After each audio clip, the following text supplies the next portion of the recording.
Good evening, everyone, and welcome to the Winnetka Village Council special meeting for Thursday, April 25th, 2019. I'd like to call the meeting to order and ask that, first off, that everyone switch off your cell phones or other devices. And should we do, it's not on here, do we do the pledge now? We were just in executive session, so it's a little different. Can certainly do one. Okay, Scott? Pledge allegiance to the flag of the United States of America and to the republic for which it stands, one nation, under God, indivisible, with liberty and justice for all.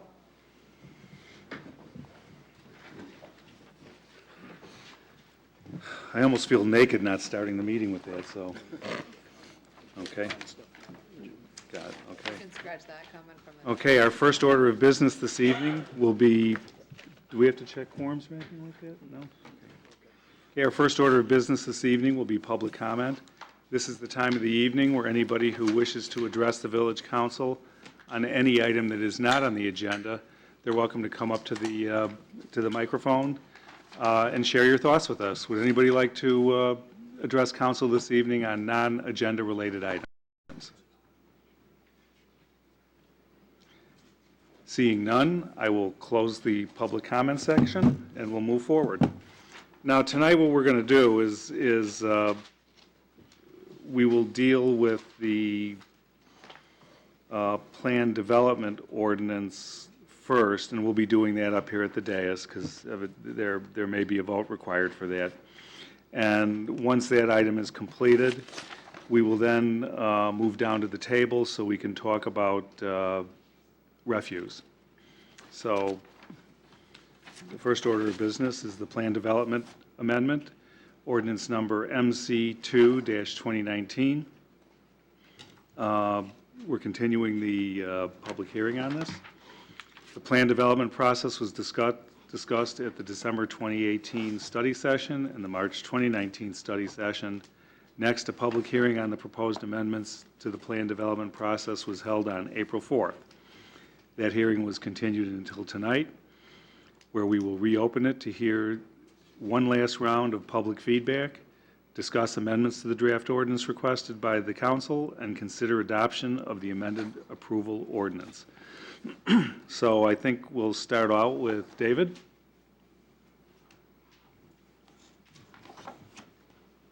Do I have to declare the public hearing open? Okay.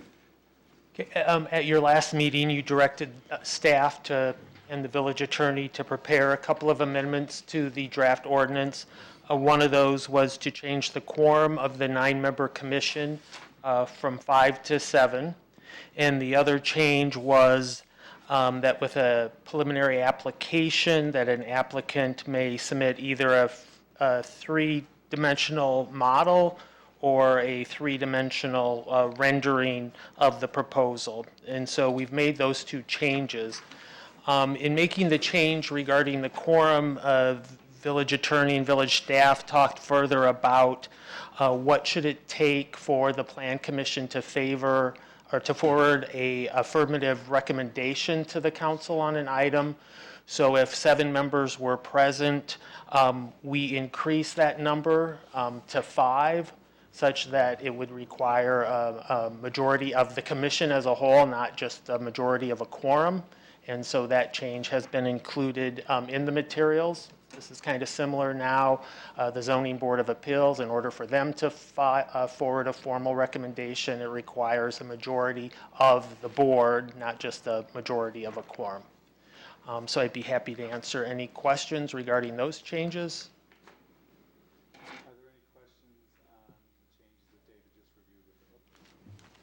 Are there any questions on the changes David just outlined? I had one person point out, and I cannot verify yet. I know you noted the three-dimensional rendering in your synopsis. Does it actually say that in the ordinance? Yes, it does. Okay.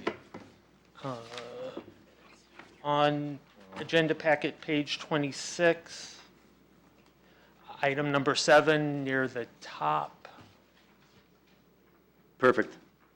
Do we need to say three-dimensional rendering just in case?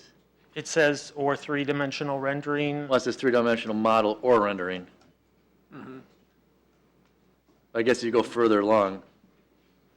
It says either a two-scale physical three-dimensional model of the proposed development or a three-dimensional rendering. Right, but right at the top of the start, it says three-dimensional model or rendering. Do we need to say three-dimensional again just to We can do that to be clarify. consistent? That's, We can add that to all clarify. right, thanks.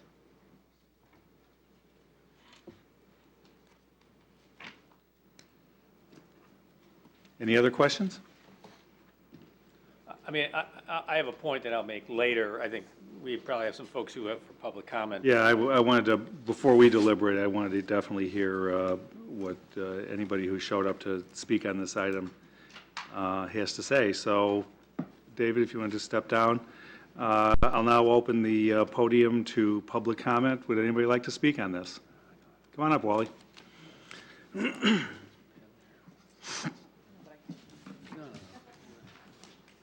Thanks. My name is Wally Greeno. I live at 500 Maple Street. I've lived there for almost 30 years. I'm an old, beaten-down trial lawyer, and we always say that bad facts make for bad law. And folks, you are faced with bad facts in the One Winnetka project, and you're about to make bad law based upon those bad facts. The problem with One Winnetka was not the process, it was the project. If there was a flaw in the process, it was because the developer didn't come in for a preliminary look at his plans, but you've now corrected that. Good for you. That's an important step, and you've done it, and that'll be helpful. But then, had the developer followed the rules, his project would have sailed through this town. It wouldn't have taken years and years. It's because he kept making changes and wanting to make changes.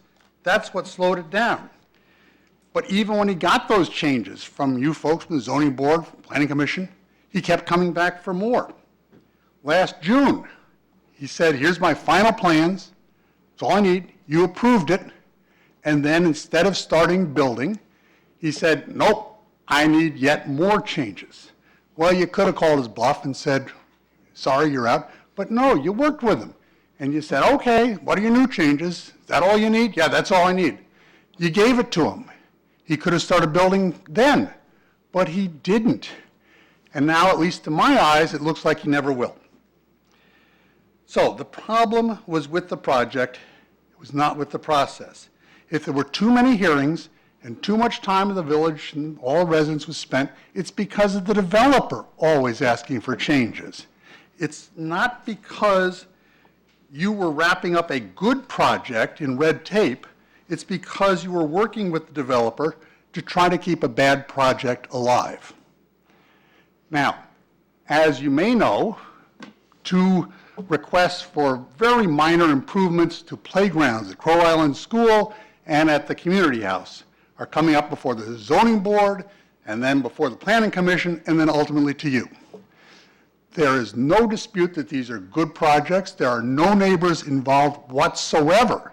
These are projects that involve no one else, and yet they go to the zoning board, and they go to the planning commission, and they come to you. Well, you're now proposing to make a review process for a planned development project that affects everyone in the village, to make that much, much easier than projects that affect no one. Folks, come on. We need more input on big projects that affect everyone, not less. You're here to represent the best interests of the Winnetka residents, not of outside developers, or even of inside developers. I therefore urge, even though this might be a done deal, that you think about this proposal to create a special planned development commission. Because what that does is to exclude the input from members of the zoning board and the plan commission, members who have developed an expertise, who have different experiences, different points of view, and they're exactly the kinds of people you should want to hear from on large projects. But if you're determined to limit community input, then at least don't do it by creating a plan development commission with limited membership, a small quorum, and limited turnover.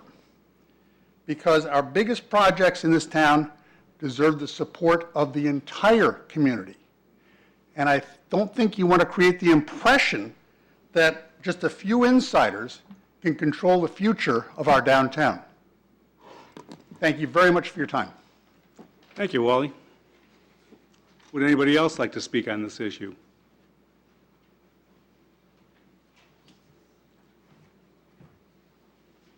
Hello, Louise.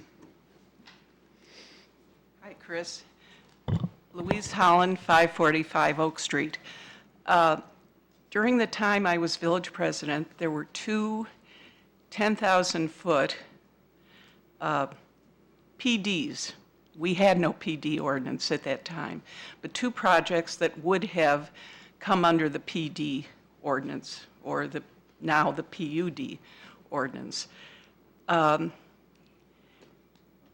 They were solved very simply by meeting with the village manager, myself. The developer said, I can't make it work.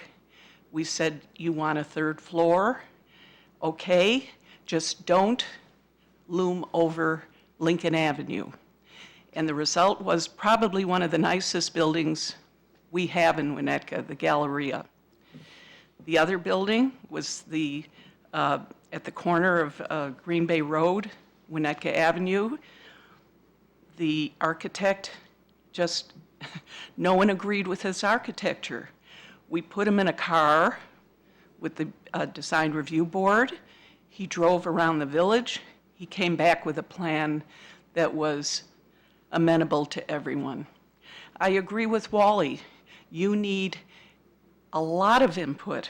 These projects are going to last, if there are more of them, for 50, 70, 100 years. And you need the support of the community, not squeezing down the numbers of people who are involved in the planning process. And that's what makes for a good proposal. This ordinance just is going to make it much more difficult. And even though this kind of ordinance works in Mount Prospect, it may work in Elmhurst. We are not Mount Prospect or Elmhurst. We're a small village, 12,000 people. Everyone should have a say. Thank you. Thank you, Louise. Anybody else like to speak on this? Okay, we'll close the public comment, and we'll bring it back up here. Scott, you had mentioned you had some points you wanted to raise? Well, I do have a change that I'd like to recommend, and just so people can find it, this is on page 11 of the agenda pack, item 3, and I'll get to it in a second. I do want to kind of touch on some of the points that have been discussed here, though, and tonight, as well as previous nights, and at least kind of convey how I'm thinking about this.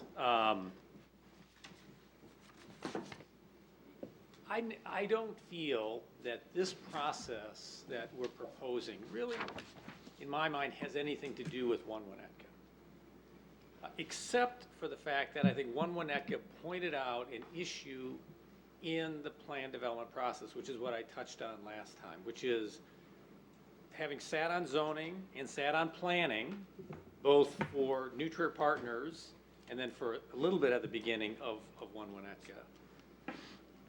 A plan development is all about the interplay between zoning and planning.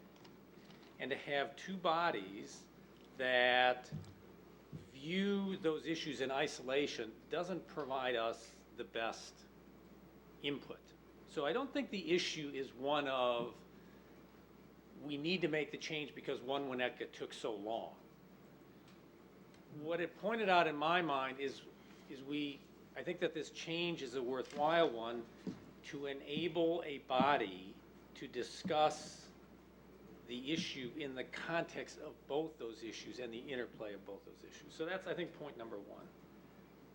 Point number 2 is about the importance of public input. And I totally agree, in these plan development processes, you need public input. But the public input doesn't necessarily come because you have 15 people sitting on a commission, or you have 11 people, or you have 25 people sitting on a commission. It's the public coming and voicing their opinion and having a group of people who hear that opinion and can then factor that in. So I don't see this certainly as trying to reduce public input. And relative to the number of people who sat in this audience, day after day, meeting after meeting, the number of people sitting on the commissions was minor, right? All the input came from all the people who were here. So I don't necessarily feel that saying, you know, having 9 people who can think broadly, the right 9 people, the knowledgeable 9 people, that's not reducing public input. Public input comes from all the people out there sitting, and, you know, coming forward and voicing their perspective. So I guess I don't agree and equate that just because you're going from 15 to 9, that's reducing public input. Public input is still there. And I guess I don't see this change in process as one that, in a sense, is saying, well, we're just going to jam. The objective here is to jam public, you know, PDs through the system. I don't think anybody who sits on any of the commissions comes in saying, you know, I have, at least, sorry, I shouldn't make that generalization. For the times that I have sat on zoning and planning, I did not feel that people had an agenda that said, I want to jam more planned development through. There certainly may be people, but I think that being able to have a body that understands both sides of this equation and meets in public with public comment, opening up as many meetings as they need for public comment, I think can lead to a very positive development. So I hear the concerns. I don't agree with them, and I certainly don't agree that this change is stemming from the slowness of One Winnetka, because I agree that a lot of that had to do with the developer themselves and what they did.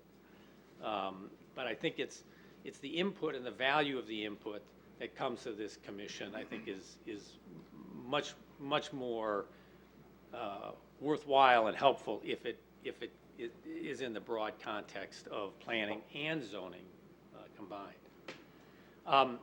The one change I was going to recommend is in paragraph 3, and we talked about this the last time, about this, the implication of the 1, 2, 3, 4, 5, 6, 7th line down there, and I think Peter handed out some proposed wording changes. The implication that the president should attempt to reduce the amount of turnover, I think, can lead future councils to say, well, we don't want any change on this board, right? And the important thing is we want qualified people, and we want to make sure that changes aren't made mid-flight, right? If there's a plan development in process, you don't want to make changes. But other than that, I think that, you know, refreshing this board makes sense. And the way it's worded now, it's almost implies that there never should be change, or there really, you know, we should avoid change at all costs. And I think that that's not what was meant, and I don't think, and I think we can prevent that implication for future councils just simply by striking that the wording and having it read, and making the appointments of the Plan Development Commission after the initial and subsequent 2-year terms. Appointments thereafter shall attempt to ensure that, sorry, I don't have it, yeah. The village president shall ensure that the Plan Development Commission is able to continue to, the Plan Development Commission is able to function without loss of expertise and experience, and without interruption or delay on matters that may be before it. So that is the one proposed change that I would have. Okay. And that's Peter, that's the That's the revised change wording that that we Peter have said, here. yeah. Okay.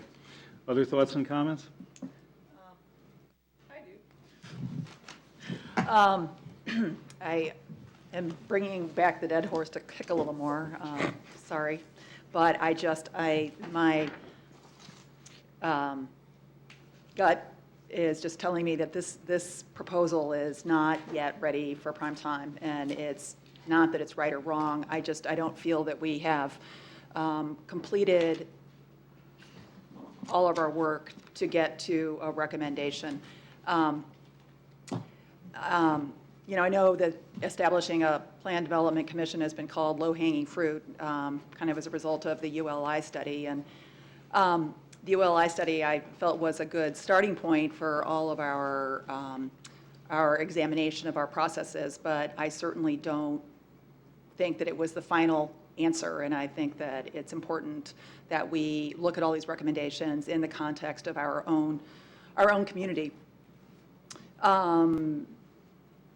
For a village Winnetka, these plan development proposals are the biggest things that we're looking at in terms of dollar investment, public and private, and in terms of impact on our community going forward. So this is something that we should take seriously and do all the work necessary to come up with a strong policy recommendation that we can all understand and stand behind.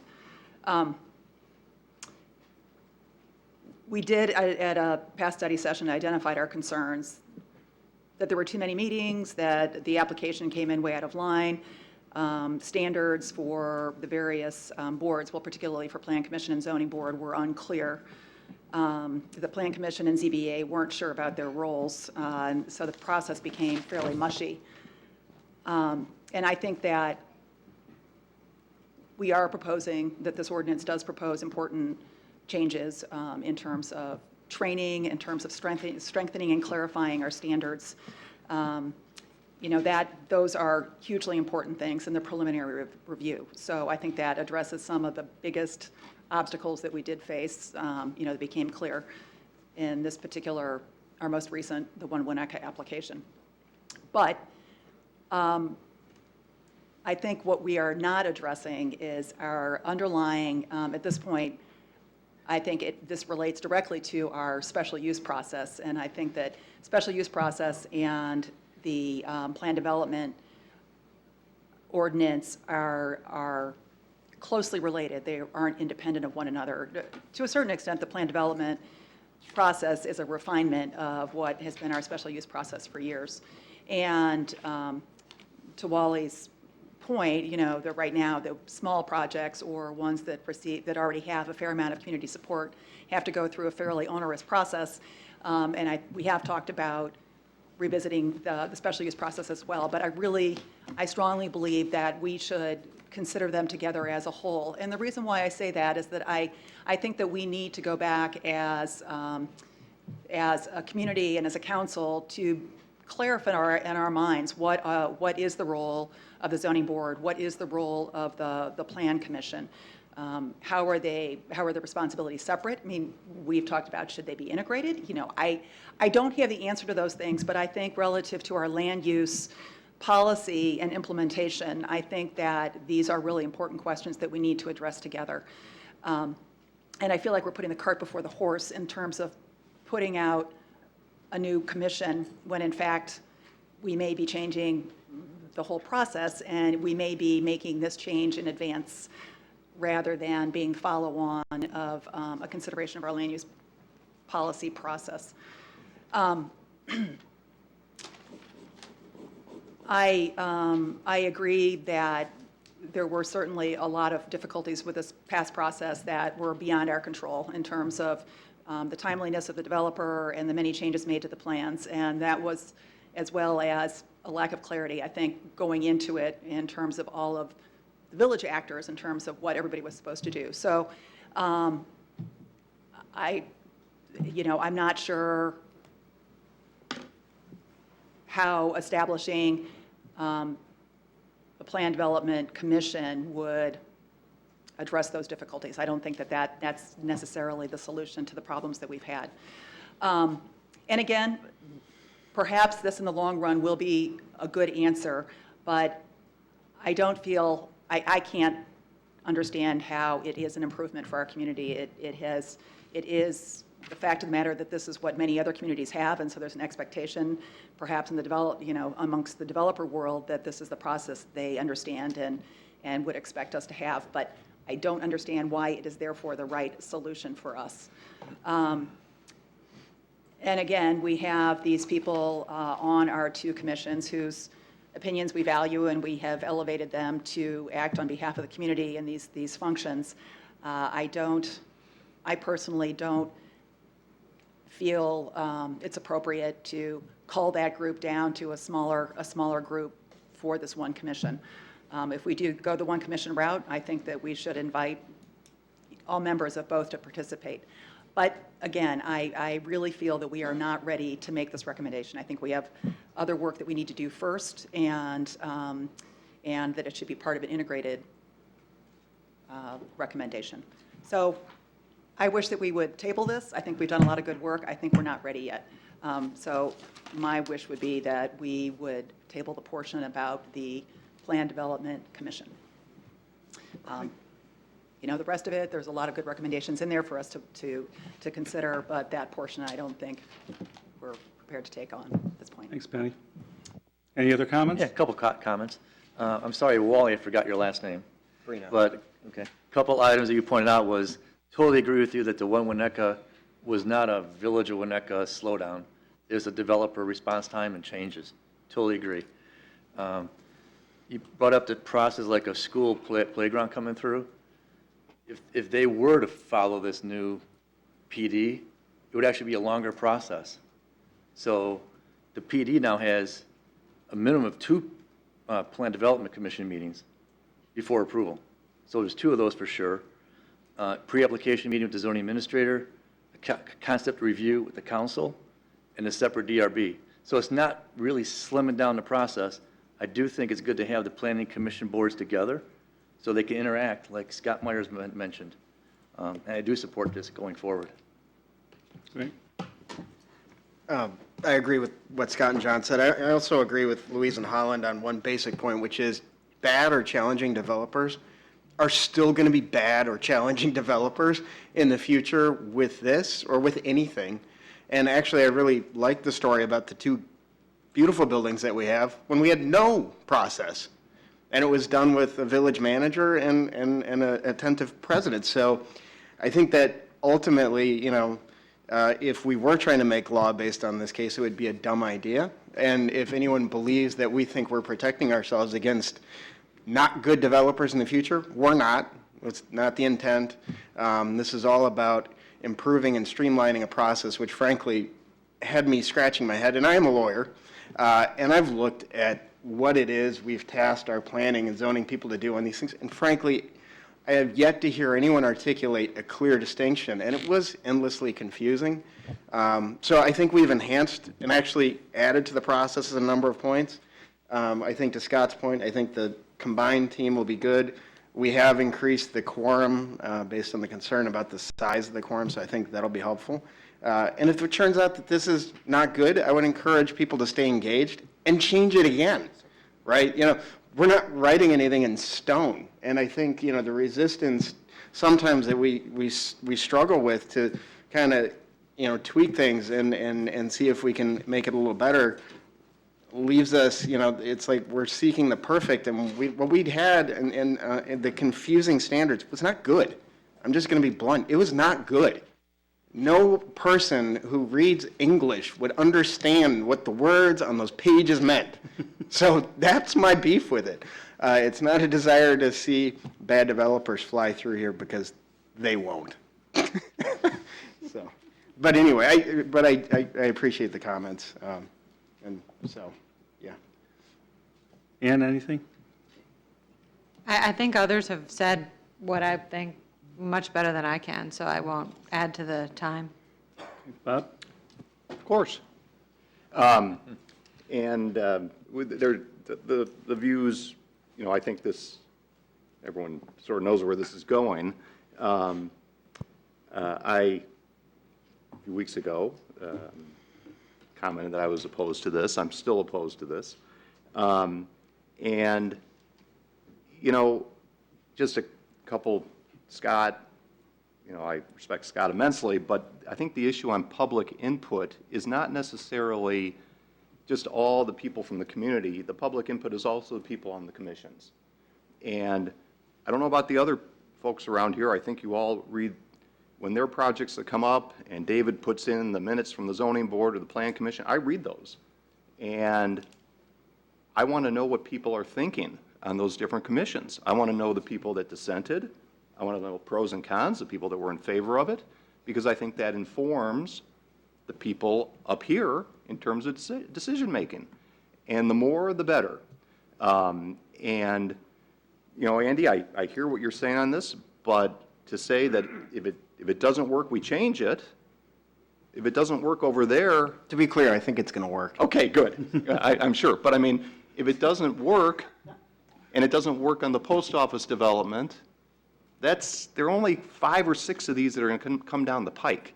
And, you know, kind of getting to Penny's point, we should really darn well know that this is exactly the process that will work, guaranteed.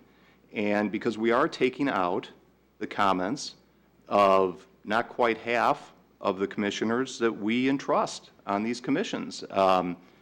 You know, the 2 people that got up and spoke and are willing to come, you know, they're on each of the 2 commissions.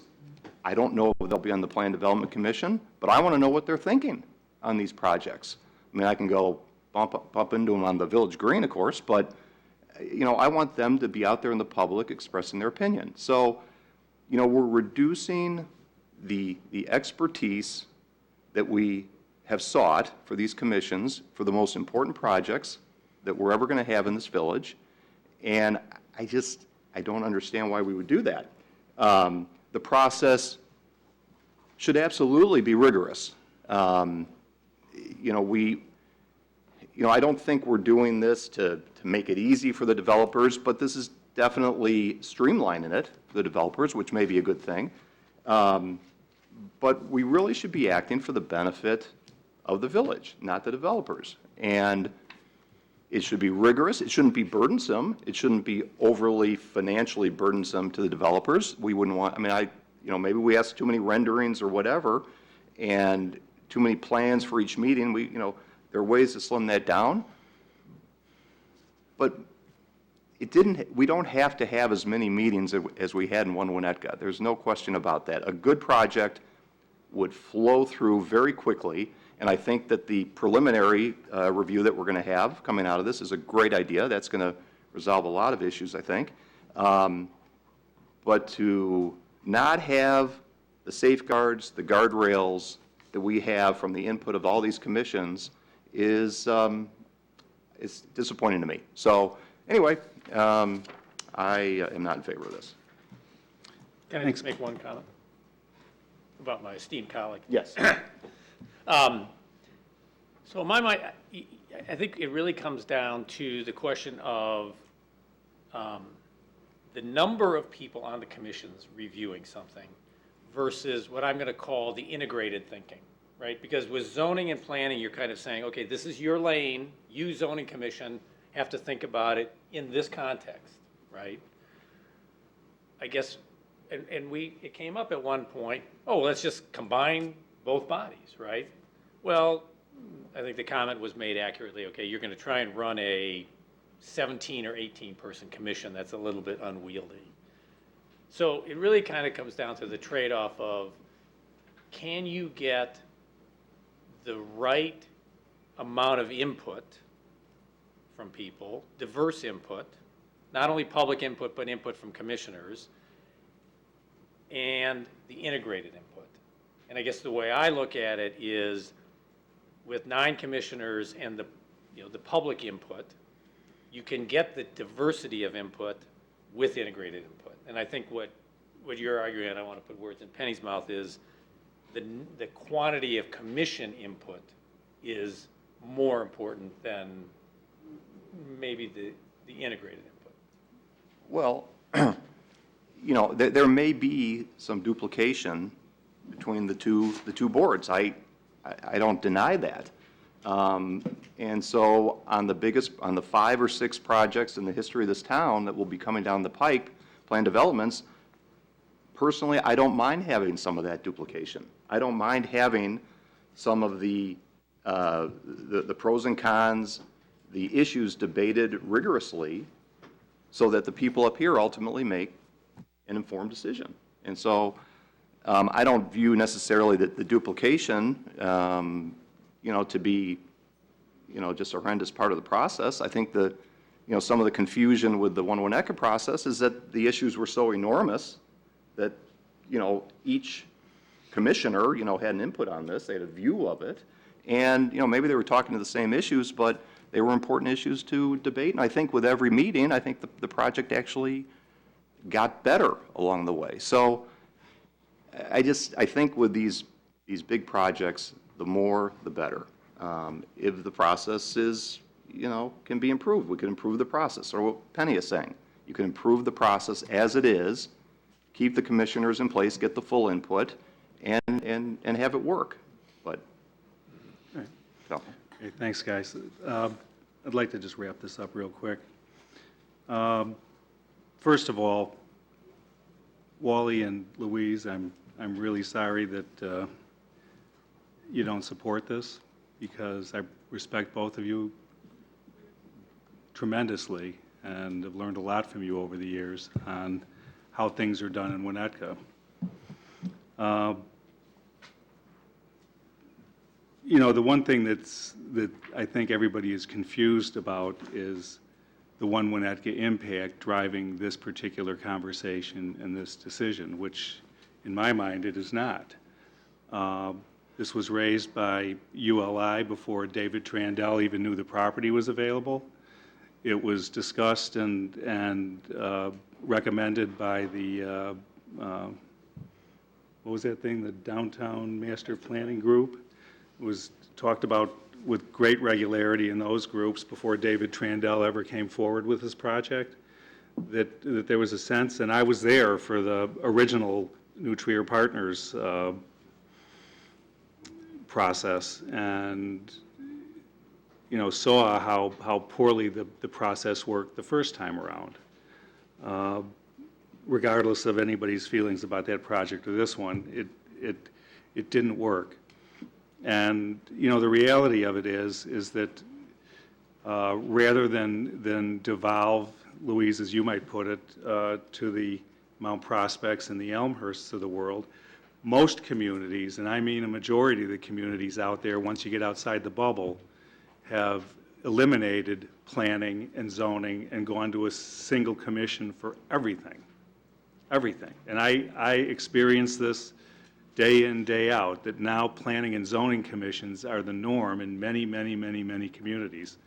As a matter of fact, I checked with Peter just a couple minutes ago, and the model that we're using is only employed by one other community in the entire Chicagoland area. And we didn't use it because we were being copycat, maybe we were, but it seemed to be a good idea where we could preserve both commissions and include a lot of public input on a variety of land use issues, but for the special things, that we would bring the expertise together, because the rules change, as Scott said. I mean, it's a different set of criteria. And it makes me a little sad that people don't get that. This isn't about making it easier for the developer. It isn't. Putting anybody who wants to come and do business in this community, whether it's a new business who wants to rent a storefront and do something that doesn't quite look like retail, or bring, a person who wants to come into Winnetka. Let me back up a second. The thing that really upsets me is the fact that there's so much attention being paid to this, yet I have sat in this council chamber now for quite a few years and have watched it for several more, and this village still refuses to have any sort of groundswell support to control what is really affecting our development community in a very negative way here. And that's the tear downs and the building of really poorly designed, ugly houses that occupy more of the property than they should. And this has been an issue at the village since I came into the conversation in 2004. But we hear nothing about that.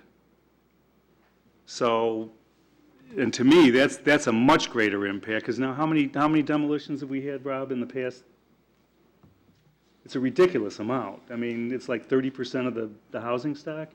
Approximately, maybe a little less. That's the problem, not the 4 or 5 projects that potentially can come through here. The point is this isn't to make it better for the developers. What it is it's meant to make it understandable, to provide a process that gives clear direction, and to use the expertise of the people that we have available who are willing to share their time. Do some people get excluded in that conversation? Yes, but there is nothing in this ordinance that says those plan commissioners and those zoning board members who are not on the plan commission can't come out to these meetings and share their opinions, and I would hope that they would, and they'd be encouraged to, because certainly they are people who understand the nuances of development in this town better than the average guy walking down the street, at least in my opinion. So that's kind of where I stand on it. I'm Penny, I know we could go forever on this thing, and that's part of your role as the process queen up here, is to make sure that we engage. We delayed this discussion 3 weeks now, and my hope would be that we would have had more input, or that more people would have come to the fore and really wanted to talk about this and stake out their concerns with how we were crafting this, or come with some substantive ideas on how we might be able to do it differently. But I don't expect a response, but it hasn't happened. And, you know, some of these things, and I can't remember which of us said it the last time around, but that's because there's an inherent trust that this council will do the right thing at the end of the day. And, you know, it doesn't mean all 6 of us have to vote the same way, but it does mean that ultimately we come to conclusions and we move forward and keep things going forward in the future. So anyway, that's all I have. And before I continue to babble anymore, I'll close the public hearing and ask if we have a motion to adopt ordinance number MC2 2019 as amended with Scott's changes. So moved. Second. Roll call vote. Trustee Wedner?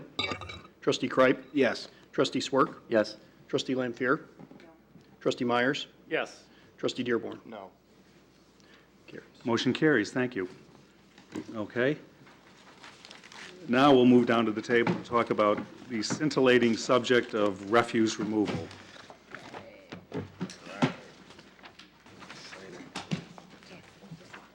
First things I did, and one of the last things I did. Yep.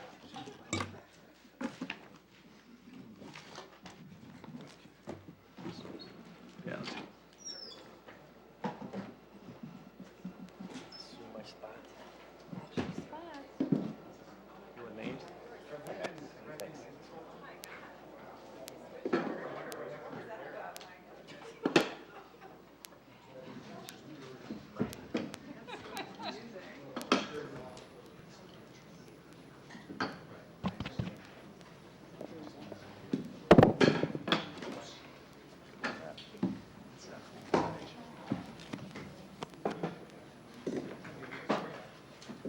Are we allowed to have a bathroom break, or? Sure.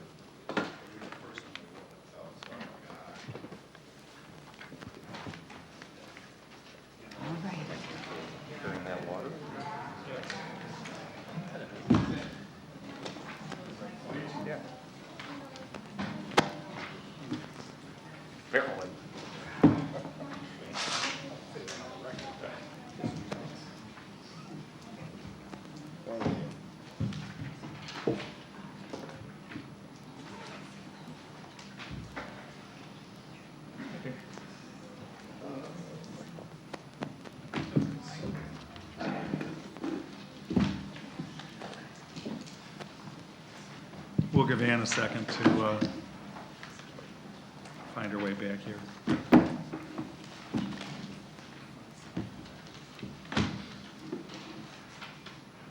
So one of my kids saw the agenda and asked what we're refusing to collect. Well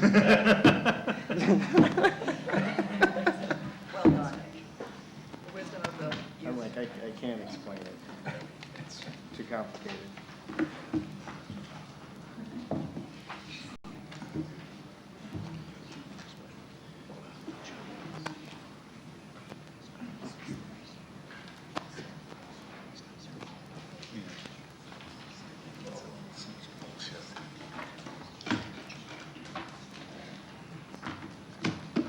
We have the solution to your problem.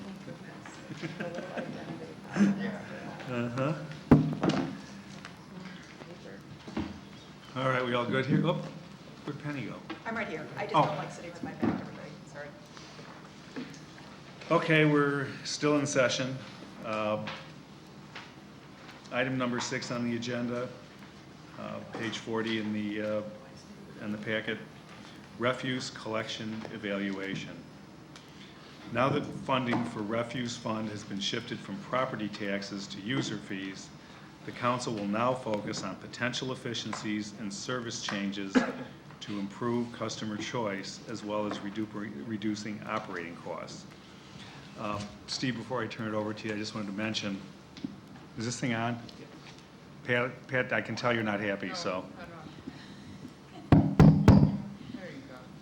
I guess I have to talk really into the microphone, right? So does everybody else. And I worry because Scott's is red, which is never a good sign. I have nothing to say right now. Oh. And you think you can actually turn that thing on when you want? Good luck. This is a subject that has been kicked around village council now for a long, long time. Actually, it predates me and Penny and Ann. That Andy and Scott kicked this off before we were even on council, and it's been going on for a long time. And I know you two guys have a lot of passion for this subject, so so I'm going to sit back and stay out of the way, and I'll just let Steve go ahead and give his presentation, and we'll take it from there. Thanks. All right, thank you. There we go. So during the budget discussion last year, we discussed changing the fee structure for refuse collection to make the funding of the refuse collection operations more self-sustaining and also more transparent. And coming out of the budget last fall, the council asked us to look at, now that we've completed the shift from previously funding refuse collection sort of opaquely in the property tax levy to a more transparent fee-based structure, now to look at providing some choice and some different service options that can allow residents to elect service options, control their costs, and have some different cost alternatives. So what we're going to look at tonight is just kind of reset the stage of what the refuse budget is. We're going to look closely at our current refuse collection services, how we collect commercial, residential refuse and recycling. We're actually going to watch a couple of videos, so this might be a little more scintillating than you think it is going into it. But I think presentation ever. I think it's important actually, so that we're all aware of what we really mean when we say backdoor collection and when we say curbside collection and when we say what kinds of commercial service. And so I want you guys to see that kind of firsthand, kind of public works in action, if you will. And then we'll talk about some future program needs and optional services, and then some next steps for consideration. This presentation will follow pretty closely with the agenda report that was provided, so this starts on page 40 of your agenda materials. So why we're talking refuse, as I mentioned, this was a budget objective that you gave us, and President Rintz, as you outlined, this has been a subject of village councils for a while. We did a service evaluation survey back in early 2018, and we took the results of that to the council in May of 2018, and that's what led us to the budget discussion about funding the refuse collection solely through fees. And then here's the refuse budget overview, the way that we have it now for the 2019 budget. You'll see that the bulk of the revenue for the refuse fund comes from residential service charges, about $2.3 million annually. We also collect refuse from commercial customers in our 3 business districts. That's about $240,000 annually, and then some small contributions from special, kind of one-time special collections. We do get a small recycling rebate from our recycling contractor. That's a contractual provision. That is, we're fortunate to be getting that if you've been paying any attention to the recycling market, but that's a contractual provision from our recent contract. We sell stickers for landscape waste and some miscellaneous revenue. On the right side, you'll see our operating expenses, and there's really 4 kind of main drivers to the overall operating expenses. Obviously, with an operation that relies on people, the bulk of the funding or the expense is related to salaries and benefits. The recycling charges is what we pay our contractor for recycling. The refuse disposal fees, that's the tipping fee that we pay to the solid waste agency based on the tonnage that we deliver.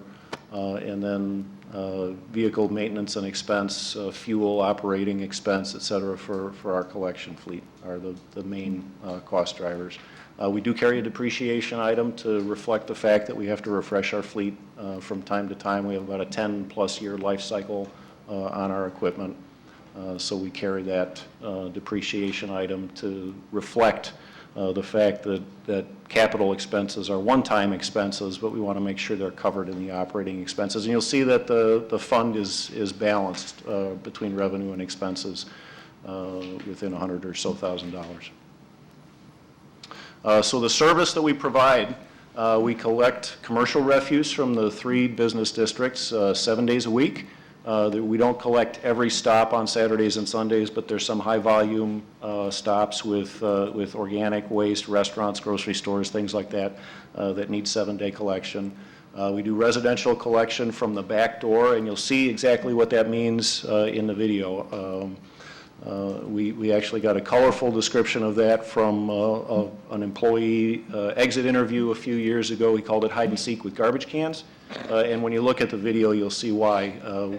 By backdoor collection, we essentially will pick it up anywhere on the property that's convenient from the resident, as long as we don't have to get to a completely inaccessible place or enter a building. We do residential yard waste twice a week during the yard waste season. Recycling collection once per week, that's contractual, and that's collected at the curb. We have a once per year spring cleanup week collection program. We're just finishing that up this week. Leaf collection program in the fall, Christmas tree collection, and then a variety of small kind of special collections that we host out at the village yards. Pumpkin composting, electronic recycling, styrofoam, document destruction, other small recycling items. Commercial refuse collection, we collect the commercial districts and institutional customers, so like the community house, churches, schools, et cetera, generally from 5 to 7 a.m. Weekdays, 8 to 11 a.m. on weekends, and those are collected from dumpsters located in alleys and the back of commercial businesses. We also collect the refuse and recycling containers on the public sidewalks. And then we collect, that is done by our regular residential refuse collectors.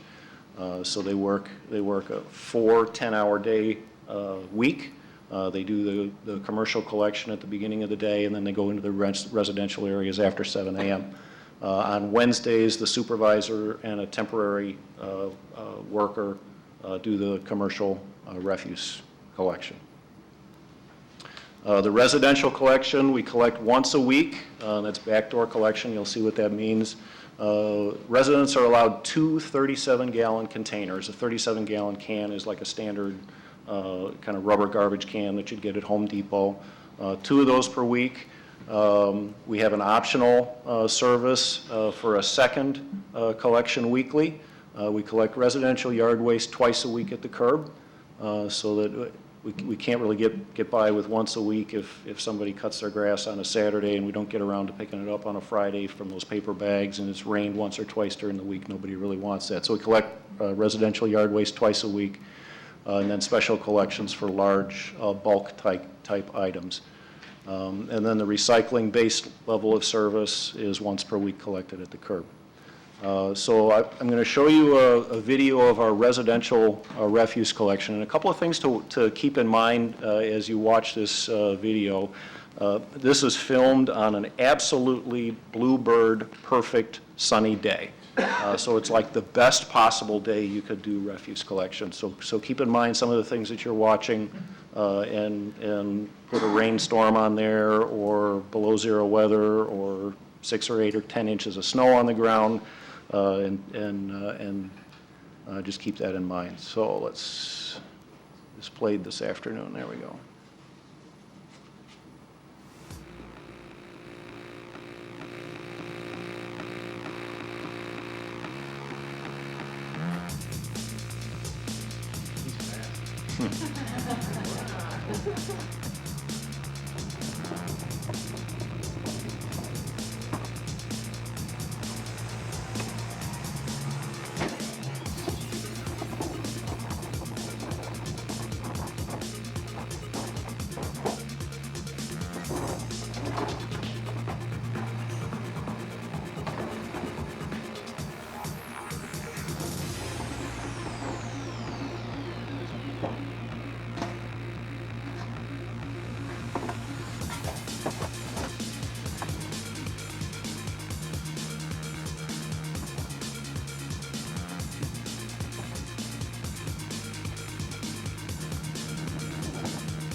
No, we did this last summer.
So that's backdoor,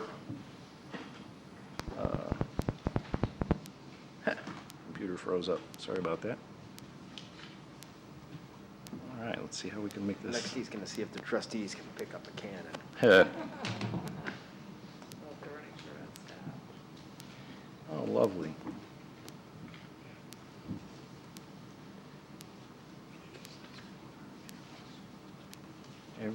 Everybody's worst nightmare, it just completely froze.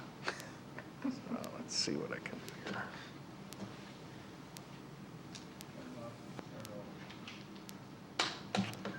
Yeah, unfortunately.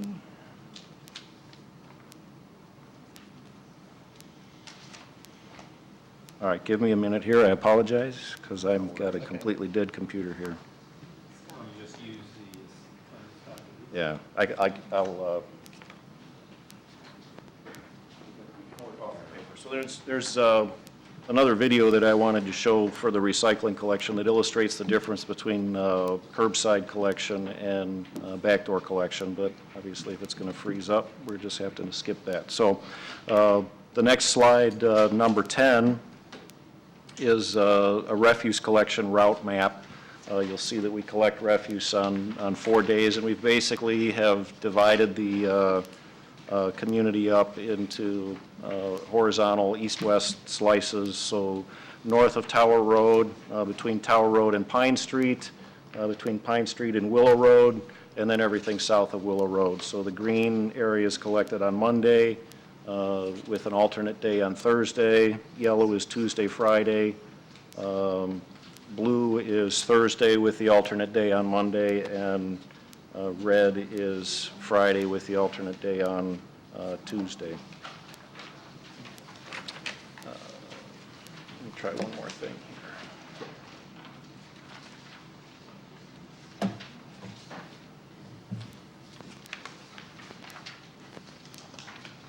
That obviously didn't help.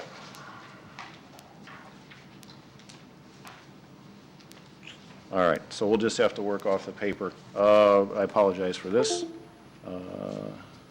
Slide 11. Wait, we're back. Hang on now.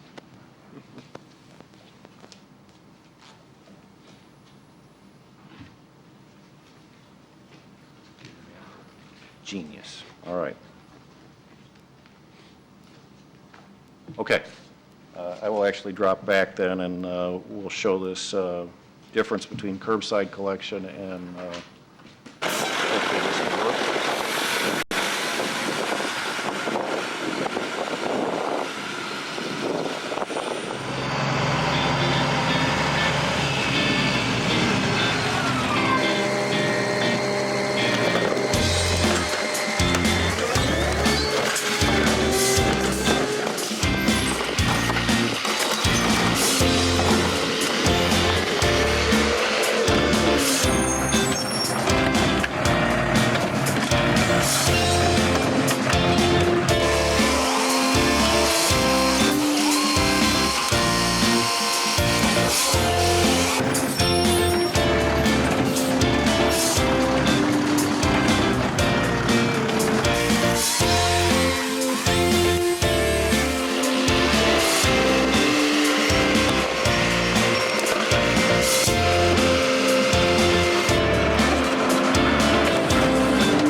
So one thing to notice is that just the difference in the level of effort involved between curbside collection and what true backdoor collection is. But I also want you to notice that there were a couple of different types of equipment that are used for curbside. And there's some areas of town that are really suitable for the fully automated Corrado carts, the little arm that's a grabber. But you saw there was a one-way street that he was going down where the houses are actually on the wrong side. And so there are places where there's narrow dead ends or streets that are cul-de-sacs where you have to kind of turn around and back out. So there are a fair number of portions in town where Lakeshore uses rear load machines just like we use. So I wanted to set some context that if we're considering curbside here, that we would probably not have a fully automated system. That we've got too many parkway trees and signs and places where there's parking, and that's what haulers like Lakeshore and group before them have come to that conclusion, that there are large areas of town that aren't suitable for that fully automated grab system.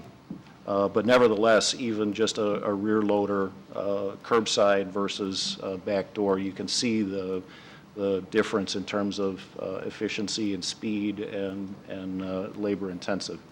So this is that refuse route map that I described earlier. Here's our comparison of rates and fees. This was a slide that we used in the budget. So the prior year, 2018, you'll see that we had a residential refuse tax levy about $1.1 million. That has been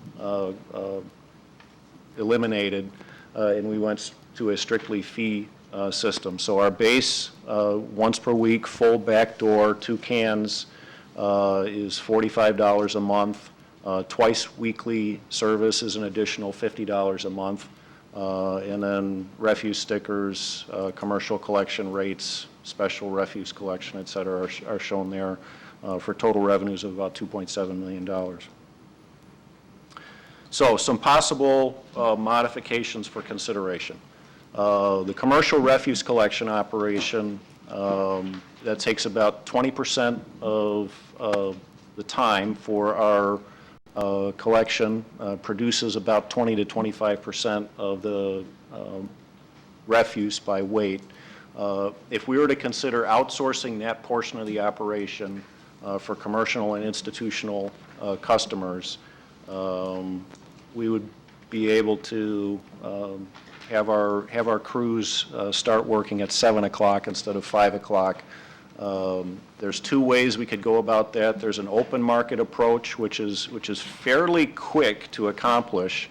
Basically, the village would make a decision to get out of the market for commercial and institutional customers. We'd put in place a licensing ordinance whereby private haulers that wanted to collect commercial refuse in the village would get a license from the village to do that. That license ordinance would include standards like what hours you'd be able to work, what condition you had to have your containers in, number of containers, some things that we could control in terms of operation. You can set a license fee for a reasonable amount to cover the cost of policing those kinds of things. And then private haulers would simply contract directly with the customers. There are 3 or 4 haulers that work in the area. Those would probably be the ones that would be interested in coming in and working with our business customers, and then they would have a rate sheet, and there'd be competition among the haulers, and folks would be able to contract with who makes the most sense for them. There are some drawbacks to that. We don't have a lot of control over the number of containers and where they're placed, whereas right now when we provide the operation, we do. And then there's so our commercial refuse is part of the refuse that we have to deliver to the Solid Waste Agency of Northern Cook County. And so any hauler that would come in would also have to then deliver that refuse to the Solid Waste Agency transfer station. That's going to complicate their operation a little bit. because they have to be able to account for Winnetka's waste when they deliver it to the waste agency. And so a hauler that had only 3 or 4 customers, they're not going to fill a truck, they're going to have to take it out, find some way to keep track of that waste separately so it would get appropriately billed back to the village. The other option is a franchise approach where the village essentially puts together an RFP and goes out on the street and selects a single hauler and awards a franchise to collect all the commercial refuse, commercial and institutional refuse in town. There's a pretty strict state law mandated process that you have to go through. It's a 2 to 2.5 year process with a bunch of public hearings and some waiting periods and an audit period for commercial recycling and such. We've had our corporate counsel look at whether there's anything in the statute that sort of carves out municipalities to not have to go through that. That's not, unfortunately, the opinion that we received. That's been confirmed by Dave Van Born, who's the executive director of SWANK. That there's not really an out for municipalities, even though in our sense, our particular situation, it kind of makes no sense to have this waiting period and such, because there's no existing hauler whose operation has to be protected. But nevertheless, there it is. So those are 2 options that could be looked at if we wanted to consider ceasing collecting that commercial and institutional refuse. Second thing that we could look at is transitioning the base level of refuse service to curbside. The base service would be once per week at the curb. There could be some optional service levels if people still wanted rear of house service. I would perhaps want to make some adjustments to that to make it a little simpler. I'd like to be able to at least see the containers from the street rather than play hide and seek with garbage cans, but if we go down the road, we could talk about that. There may still be some interest in twice per week service. Curbside recycling and yard waste, I mean, they're already at the curb, so they would remain there. We would have an upfront cost to either lease or purchase containers to go to a curbside program, and then we could put a container charge as part of our rate for curbside. Some potential cost and revenue implications, and I have to say here, this slide, these are some really rough estimates because some of this is going to depend on if we went to a curbside with several options, how many people actually take the curbside option, how many people would want to keep back door, what our rate structure would look like. But there are some fees that would come out of the cost structure. So if we were out of the commercial business, we would not have our annual cost to repair, replace the commercial village dumpsters. We could reduce the size of our fleet, which would drive down our fuel and vehicle maintenance costs. I just drove it down by a percentage based on the number of trucks that I think we could eliminate. Assuming we could go to SWANK and convince their executive board to allow the commercial refuse to be disposed of at the hauler's option, we could see a reduction in tipping fees for the commercial refuse of about $48,000. I would propose moving landfill monitoring out of the refuse fund. I'm not sure why our refuse collection costs have to cover the cost of maintaining a landfill that we're going to have whether we're in or out of the business, but that's about $140,000 a year. And then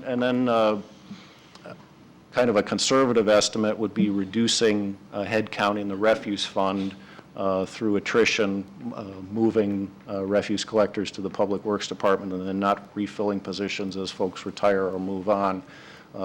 2 people would be about $251,000. So a total reduction in refuse fund operating expenses of about $493,000 or almost 20%.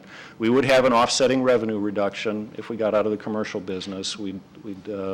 The revenue would drop by the $240,000 or so that we collect each year for the commercial. And then we would be able to eliminate future capital equipment reduction of 2 trucks that are in our 5-year plan for 2021 and 22. And those trucks are about $250,000 apiece, so that's a sizable reduction. There are some future additional options we could consider. There's been some discussion about pay-as-you-throw, either a direct pay-as-you-throw system where you actually bill each time a cart is emptied. That would be something we could offer for a curbside program, and the way that you actually keep track of that is you can get some RFID chips in the cart, and then you have a reader on the truck, and the reader pegs every time that a container is dumped. We'd have to do some work to make sure that everything is compatible with our utility billing software, and there's appropriate crosswalks, and we don't wind up double billing or misbilling or things like that, but that's an option that we could look at. There's, I think, a simpler way too, sort of a modified pay-as-you-throw to offer different container sizes at different rates. And so if somebody really, you saw that one little can with the bag in it, well, you know, if you had a 35-gallon cart and a 65-gallon and a 95-gallon and offer differential rates for that, that's sort of a proxy for a pay-as-you-throw program, and it's a little simpler to administer. But those are things that we could talk about. If the council's interested, we could do some more research. And then compost and food scrap collection, I think you talked about a little bit at the last council meeting. There are some limitations for our ability to perform that service in-house, but there are some contractual options. There's one in particular that's already working in the village that we could, if the council's interested, and we could partner with and standardize some rates. And then that would just be an optional service that we could market to residents, and residents would contract directly with the provider of that service.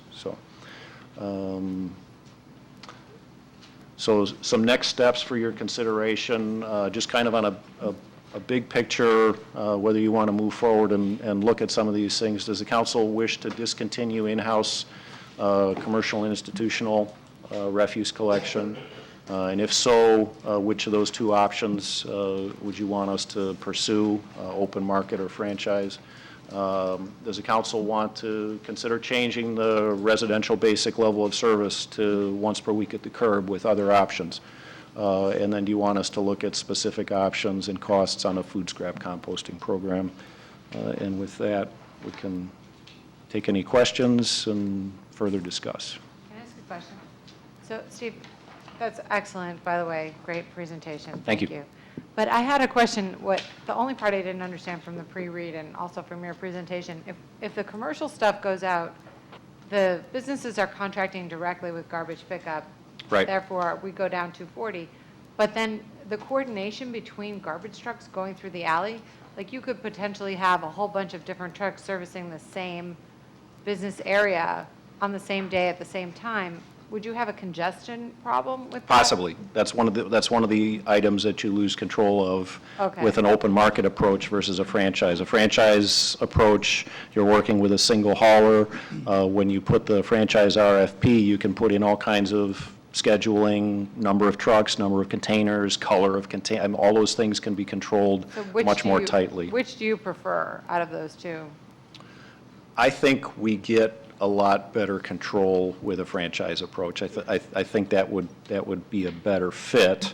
That takes some time to implement, though. Can I throw out a different idea, though, which is, and I wish Terry Dason was here, because is there a role here for the chamber, right, where, you know, it's a open market, but the chamber, in a sense, steps forward and says, we will be a consolidator. Anybody who wants to be part of a joint process, going out and, you know, getting bids from potential vendors, you're happy to join our consortium. We'll put it together, and I think through the force of what I'm guessing is a lot of chamber members wanting to join in, they could go and say, okay, we're gonna find one vendor, and if you, XYZ, you know, store here in town want to go off on your own, that's fine, but I think you're gonna get a much better rate by, So Scott, is that sort of an end run around the state law, though? I mean, right?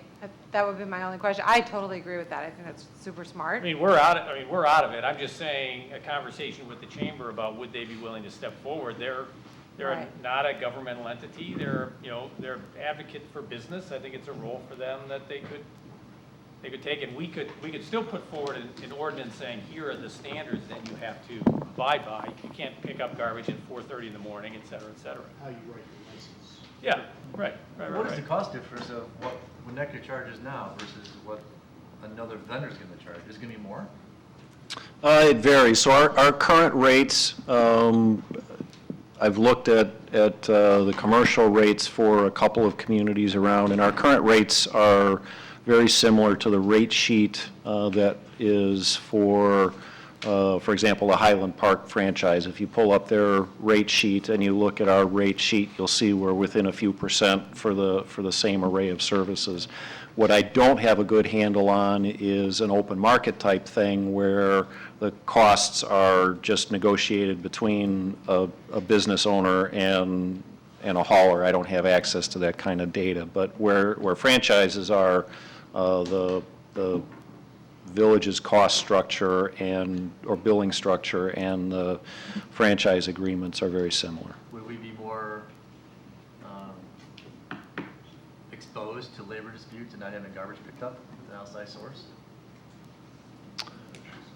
Well, Are you talking about residential, or are you talking about commercial? Yeah, because you've got all that restaurant garbage, so. that's a possibility. We are not, our Public Works Department is not a represented body, So that's and a concern. the private haulers are typically, their employees are covered by unions. So there's a possibility there. One thing I want to mention, Scott, to your point, intellectually, it sounds like a great idea, but it also presumes that everybody's a member of the chamber. And, I don't think we're in a position to No. insist that for people to get the No. best deal on garbage, they have to No. join the Chamber of No, Commerce, so. that's not the role of the village council. I'm just saying, there is a body in this village that does interact with businesses We could aggregate, yeah. that could aggregate. And what am I missing? What is the whole purpose of looking at the option to take the commercial garbage away? I think if you look at it in a vacuum, it doesn't really move the bottom line all that much because our costs and the revenue are roughly in balance, and they're a small part of the pie. But if we do it in conjunction with a move toward curbside, that allows me to move my collection back to a 5-day, 8-hour day week, and become much more efficient in terms of my expenses for trucks and personnel and whatnot. So looking at this just sort of in a vacuum doesn't move the needle a lot. Before we get too deep into all this stuff, I would love to hear what the folks out that showed up, that stuck around, what they have to say first, and I think it'll help inform our conversations a little bit. Is that okay? So why don't we open it up to the audience, and if you have any interest in speaking with council, come on up to the podium and share your thoughts. You drew the short straw, Louise? I feel very strongly about refuse. So do I, but I'm biting my tongue. I've lived in Winnetka for 50 years. I have never had backdoor pickup because of raccoons. I could never outfox the raccoons. So my garbage cans are always in the garage. Very short driveway, roll out this little can, incredible. We have a wonderful fire department. We have an amazing police department. I don't want to see them at my door. I don't want to have a fire, and I don't want to have a burglary, but it's my refuse person who is the face of the village for me. And I want to keep it that way. I know recently you've changed the routes, And my refuse person is different, and the timing is different. And, you know, you see this person, well, not running, walking slowly down the street, trying to wave them down. But it is an incredible service, be it backdoor or curbside. And curbside is not that difficult for people like me, who have a short driveway and a lot of raccoons. So the service is amazing. But I do miss my friend who is, my can is not out there, he rings my doorbell and says, "You forgot." So keep up that kind of service. Anybody else like to speak?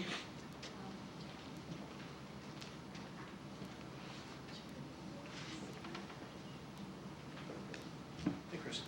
Hey, Jack. Hey, Jack Coladarchi, Cherry Street. I had the first thing I thought about is if we go to curbside, I mean, I've been here forever, so I'm used to, I remember there were 2 guys on the trucks when I was little, and they would pick up that way. So I've seen it when it was all village trucks and everything.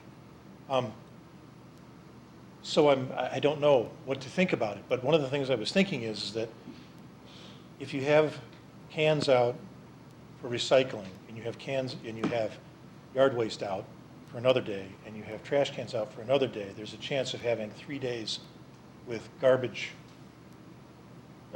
containers out on your curb. And I may be just screwing it up in my head about the way that it'll work out, but I mean, and I've been in communities out in DuPage County where the garbage cans are out, there's always recycling, or there's always a garbage can, or there's always something out in their front yards, and it doesn't look very nice. But again, this right now, I think part of what we're doing is driving this by a sense of efficiencies and cost. So that was just the first thing I thought, is how many days a week will we all have garbage out on the curb? Second thing, there would be, I imagine, a cost to replace all the garbage cans in the village. And I think that has to be assessed. How much would, if we're going to either fund it in part or put a cost on the residents, I think we have to look at what that cost is for them to go and replace all the trash cans in the village. Again, I know it's an individual expense per household, but still, it's something that I think should be assessed.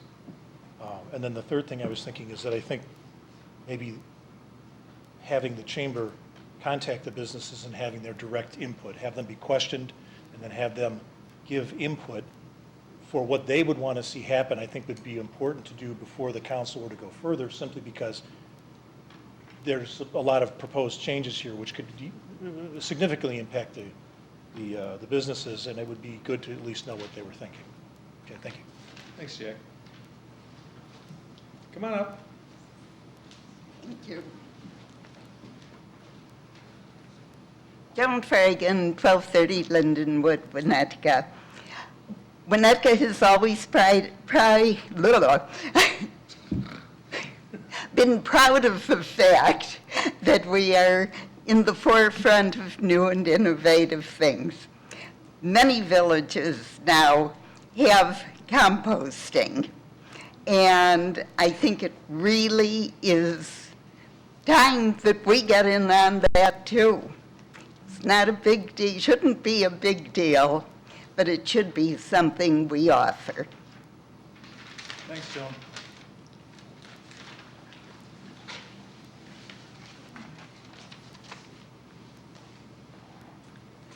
Do I say my name and address first? Okay, Meg Zeal, 989 Elm Street. I'm just going to echo exactly what she said. We're a lighthouse district. I'm a teacher in the public schools here. I'm so proud to work with kids all the time.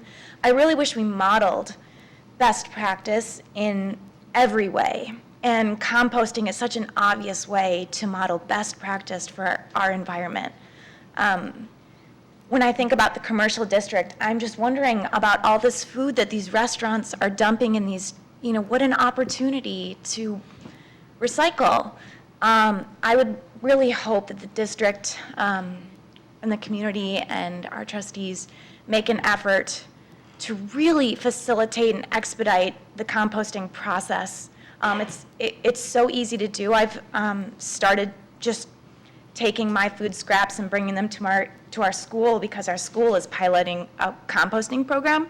And it's been baffling to me how much every week I bring to school. And I consider myself somebody who doesn't throw out very much, but I started off with just one container, and now I need to bring multiple containers, and it's just organic scraps. And by the way, it doesn't smell. You would think it would, but it's so easy to do.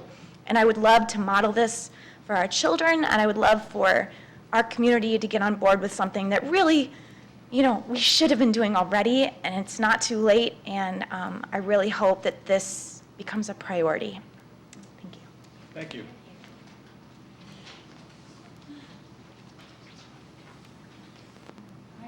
Nancy Fox, 1036 Elm. Well, I'm a gardener for years, and I have my own wheelbarrows and my own piles of dirt, and I do it all. But all through the years, I have never composted because I always thought it was too complicated. Did I do that? And I think it still is complicated, and maybe even to the council, because, it's, can we put fat in this? How smelly is it? How big is the container? Is it better for a private company to do? But I echo the idea that Winnetka would be, a leader, and I don't know about how many pails we've got on Elm Street and what's for this and that and the days. I understand that really could get to be confusing. So I leave it to you to figure all that out, but if it really was something that a village could consider to have a separate composting program and do other villages do it, I think that I'd like you to seriously look into it. I think it would be a great example for the way we live. Also, I'd like to see front yard gardens. I mean, this is the kind of person I am. I'd like to see parkway. I mean, you can't. I know we worry about visual problems, but I'd like to see more of an attention to where our food comes from and taking care of our soils and, less true green and so on. If we could have a village that cared about such a thing and made a great effort to step forward,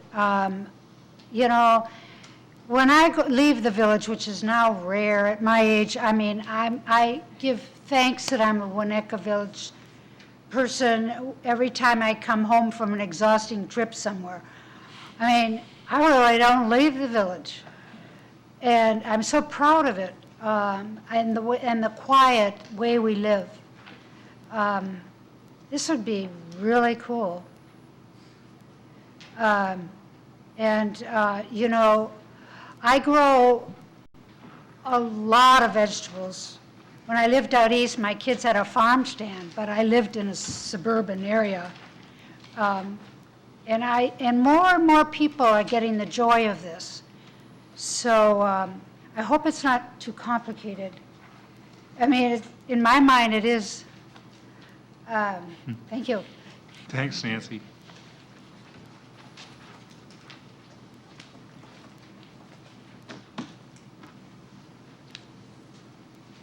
Hi, I'm Liz Kunkel, 1303 Holly Lane.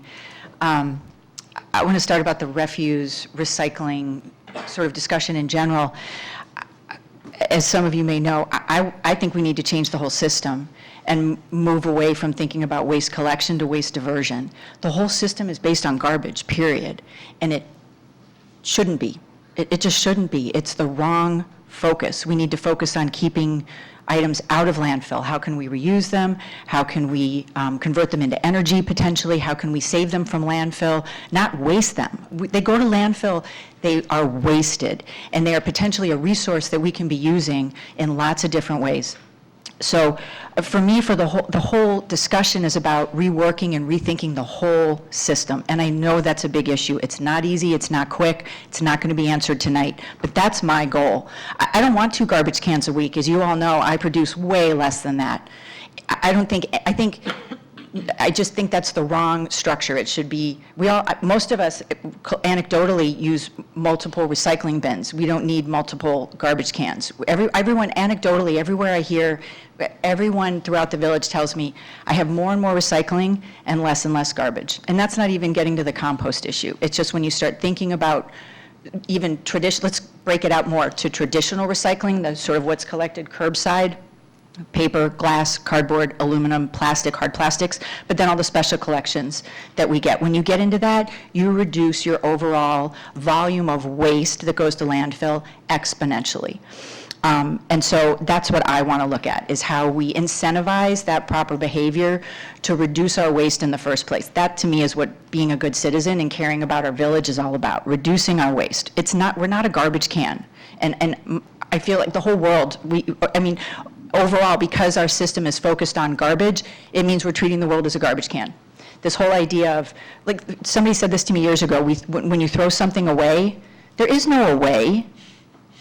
It's somewhere else. It's somebody else's backyard. It's somebody else's water. We're talking about jettisoning it into outer space. That's crazy. That's crazy. We need to rethink our consumption and collection and disposal of waste, fundamentally. So, with respect to composting specifically, I'll make 2 quick comments on behalf of people who couldn't be here tonight. Charlotte McGee, former Environmental and Forestry Commissioner, has been a customer of Collective Resource, the bucket system that many residents and schools and other institutions use in Winnetka. And she wanted me to say that by using that system over the last 3 years, she has reduced her landfill volume by 50%, just by adding in the food scrap collection. So she encourages the council looking into that issue. And then Elizabeth Dwyer Leonard is the PTO, the president of the Environmental PTO Committee at Hubbard Woods. She's a recent transplant from San Francisco who moved to Winnetka specifically because of its progressive values and was shocked to find that composting isn't part of our regular everyday system. She feels like it doesn't comport with our progressive values and was surprised to find that we don't have such a system. So she also advocates that one be included in the village. And so for myself, I just wanted to mention a colleague of mine in Kenilworth was advocating a couple months ago that the Kenilworth Council, as it was renegotiating its contract with its recycling hauler, that it look at including composting. And she put together a list of some of the communities in our area that already include composting systems. Almost all of them are the curbside system, seasonal system right along, not the bucket system from Collective Resource. But I thought it was striking, and so I'm going to read it. Arlington Heights, Bannockburn, Barrington, Deer Park, Evanston, Glen Ellen, Glencoe, Glenview, Grayslake, Gurnee, Hawthorne Woods, Highland Park, Highwood, where the option is, where it's opt-out. Highwood is the only opt-out community, but Highwood, Island Lake, Killdeer, Lake Barrington, Lake Bluff, Mill Creek, Mount Prospect, Mundelein, Naperville, North Barrington, North Brook, Northfield, Oak Park, Oswego, Park Ridge, Port Barrington, River Forest, Riverside, River Woods, Round Lake Beach, Tower Lakes, Volo, Wheaton, and Wilmette as of April 1st. Are you trying to shame us, Liz? Yes. We want to be progressive. We're behind the times. It's time to figure this out. I get it. There's options. It's not easy. It's not quick. Let's figure it out. We can find a system that works for Winnetka. There's lots of options in front of us. We can do this. Thanks. Thanks.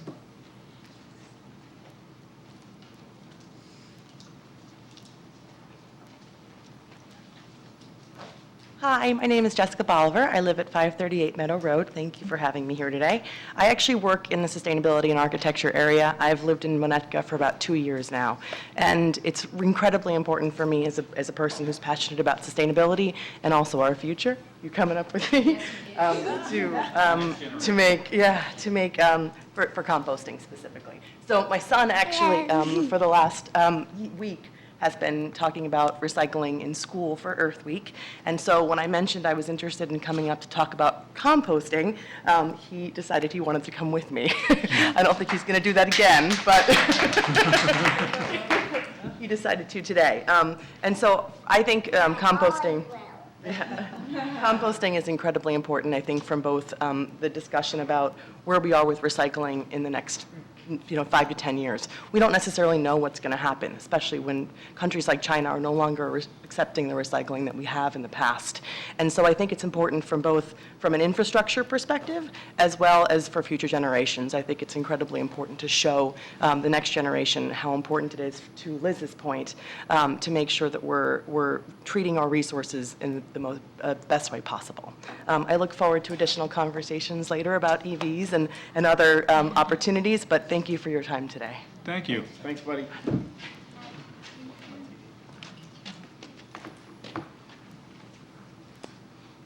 Good evening. My name's Josh Connell. I'm the managing partner for Lakeshore Recycling Systems. And I just wanted to note, I just think that these are great discussion points, not only from a sustainability perspective, but financial perspective. And I'm available to the trustees and to the public works staff for any further questions, candid answers and opinions that may help. We've actually worked with a few communities and some that we have just given some opinions to that have managed their own waste and recycling and compost programs. And so you might be surprised by some of our honest answers. So I'm willing and available if you guys need us. Thank you. Thank you very much.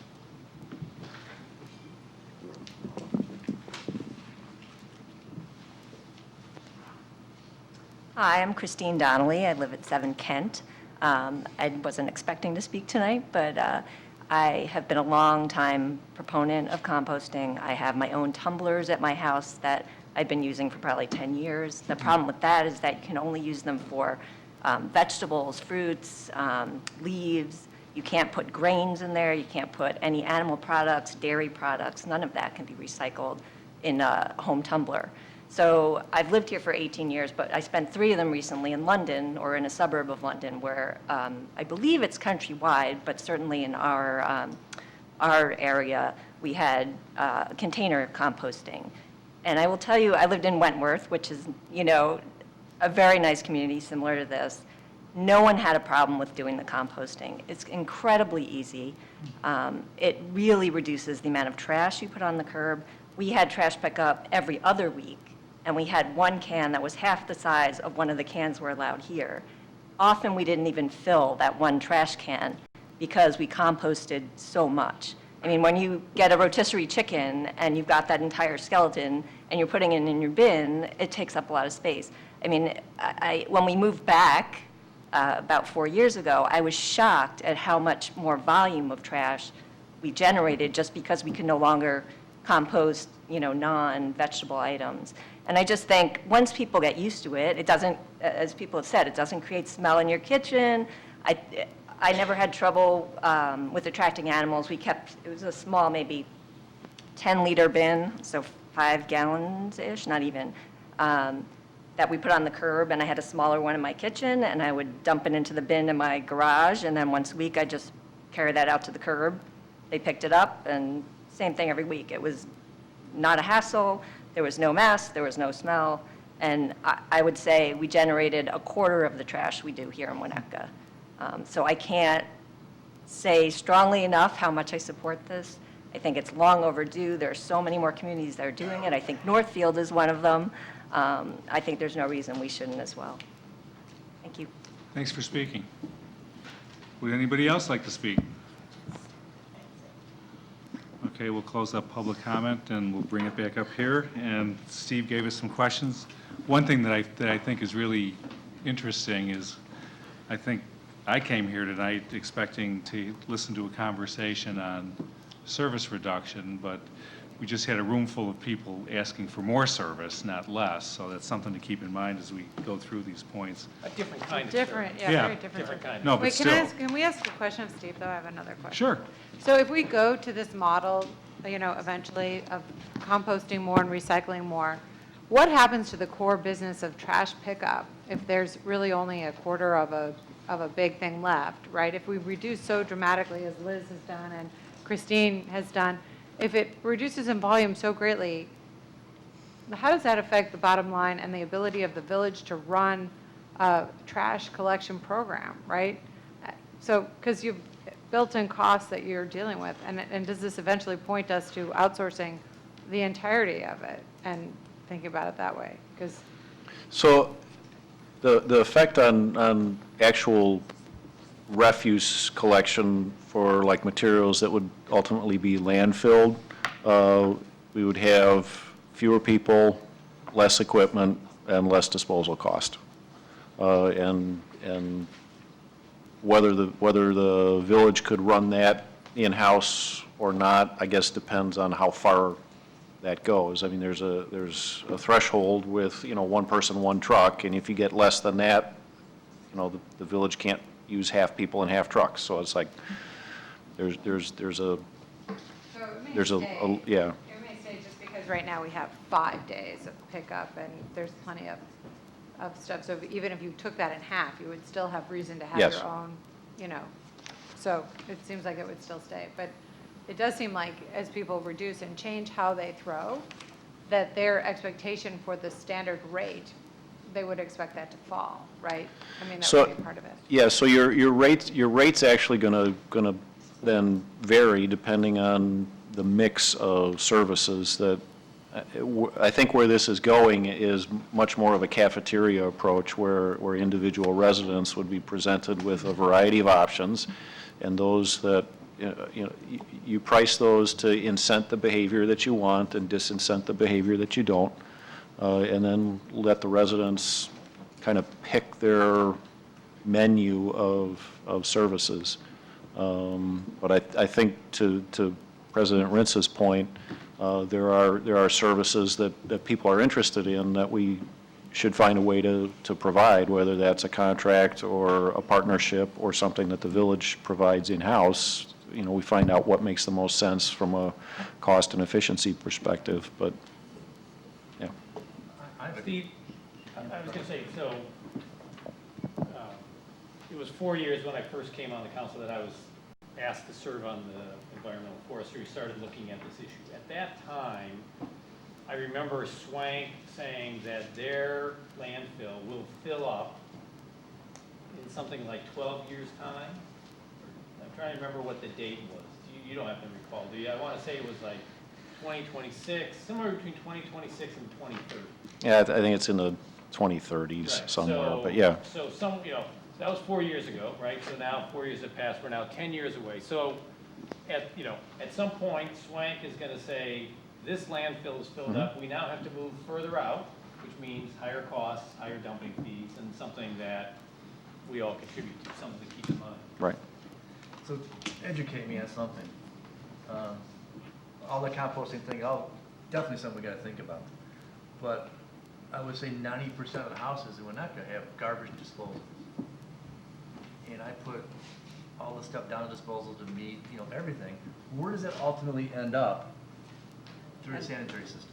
So that winds up in one of two places. It winds up on the trommel screens at the filtration plant if it's above the sieve size of those screens, and then that's mixed with the sludge that's left over after the treatment process, and most of that sludge is actually turned into compost and land applied someplace.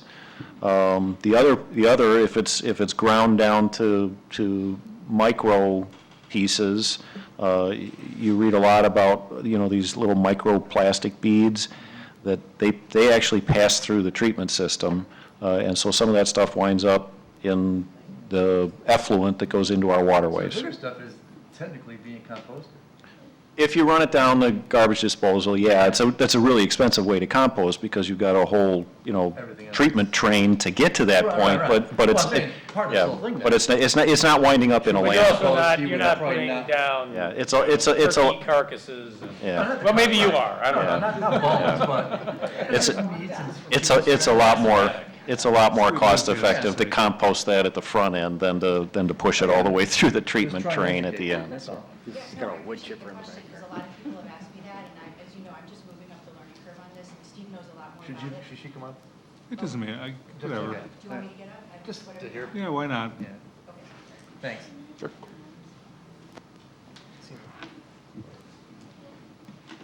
So as an advanced beginner in all of this, I get a lot of questions about that and how does the disposal fit in? I did a tour of one of the MWRD facilities, Metropolitan Water Reclamation District, and I asked that question, and they told me that it actually all goes to landfill. It doesn't get composted because they can't guarantee the like lack of contaminants in what's left with the sludge at the end. And so they said all the food scraps that work through the system end up in landfill, for what it's worth. But to Steve's point, it also is my sort of layperson, just common sense understanding of it is it costs more to compost that way because you're using more resources to get to that end result. But I think it's debatable whether it actually ends up being composted.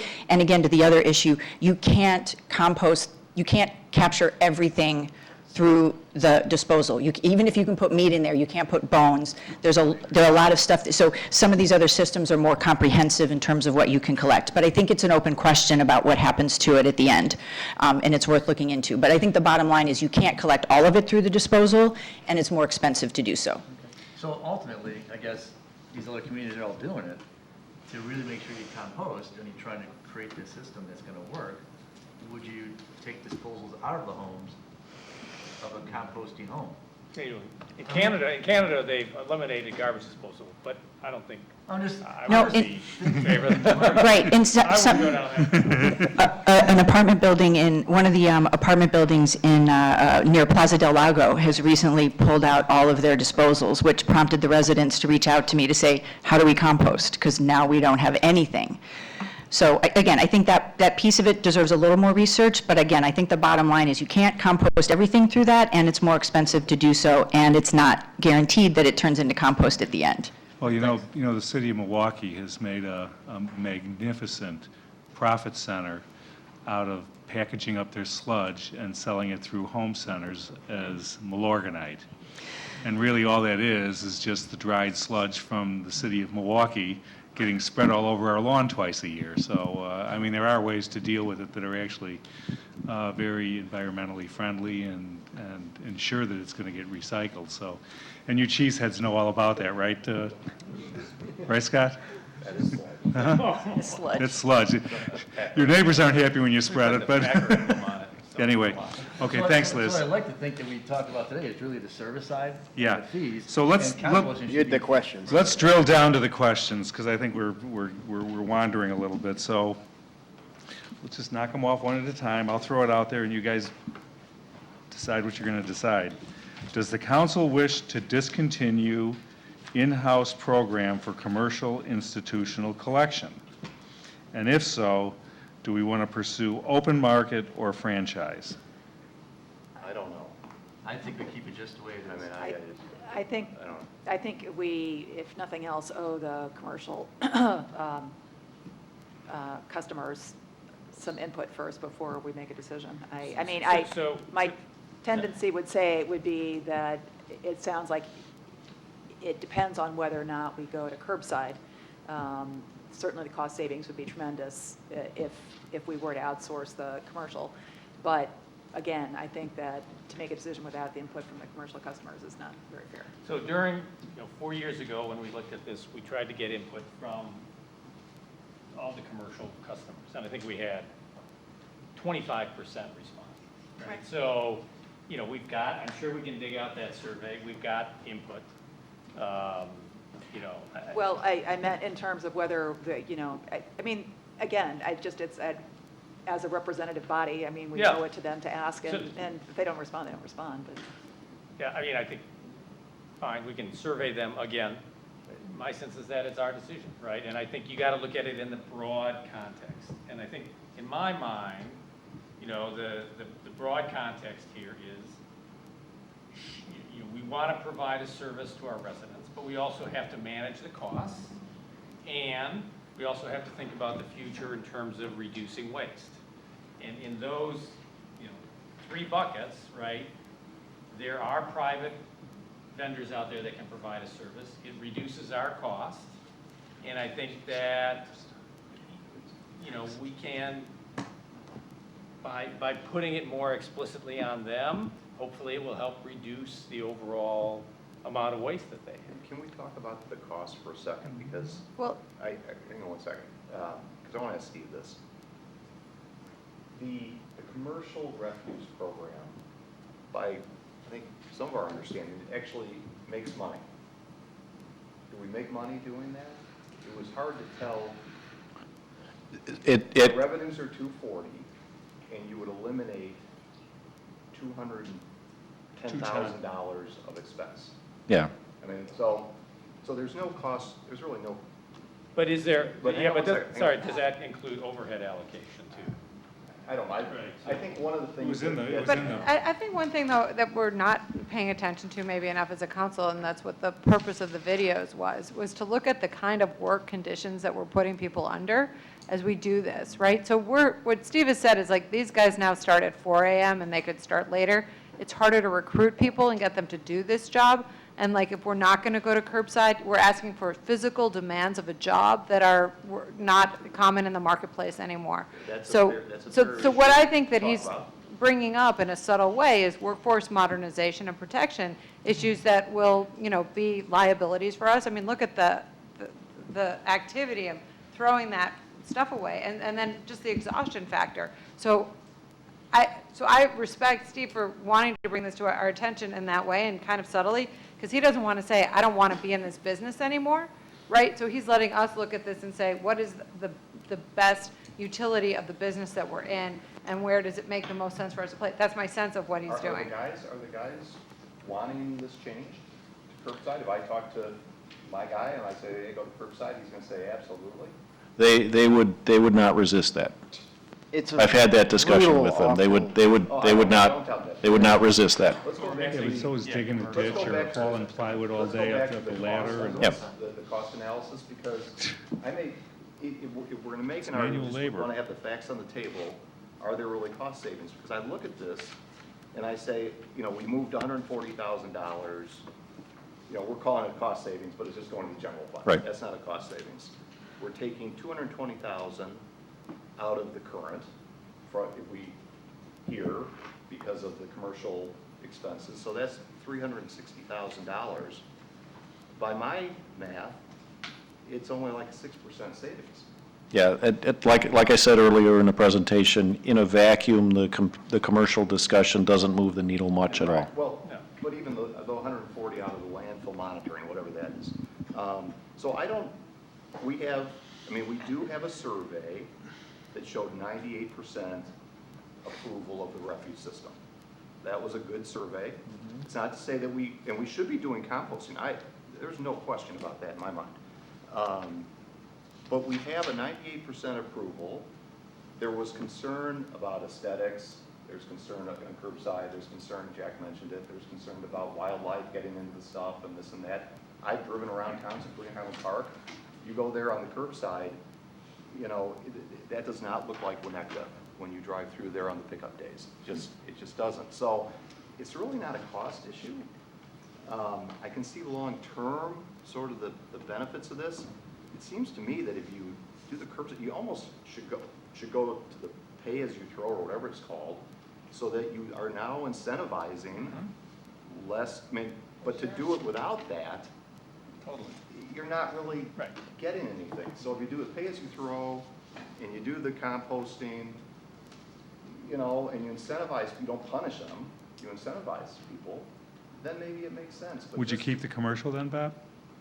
I'm indifferent on the commercial. I deal with Steve on that because, My sense on that is once you. I'm with Bob in the sense that I think, and I always like having clear questions, but I think it's what's the overall goal, right? And if the overall goal, and I think the overall goal should be not to just preserve what we've always done, but to do the thing that we should have done a long time ago that we've failed to do. The president of the Philippines just threatened to declare war on Canada because they've got a container ship full of Canadian trash that was supposed to be recycling, but it's contaminated. And this is not an isolated problem. It's actually, I've dealt with this in my practice. Clients that have been disposing of stuff through very large, quote-unquote, recyclers, and you find out that they've just been taking anything and everything and dumping them in pits in China. Like, this is a big problem. So My whole thinking, and I do appreciate the three specific questions, is we should start from the premise of what is our goal, and I think the goal wholeheartedly should be to follow the role model Liz has set for us, to reduce garbage as much as we can and to rethink the whole system. And I think you do that, number one, and Steve, I'm glad you mentioned it, and maybe I have a conflict of interest because I also have a client that's very big and frankly dominant in the RFID segment.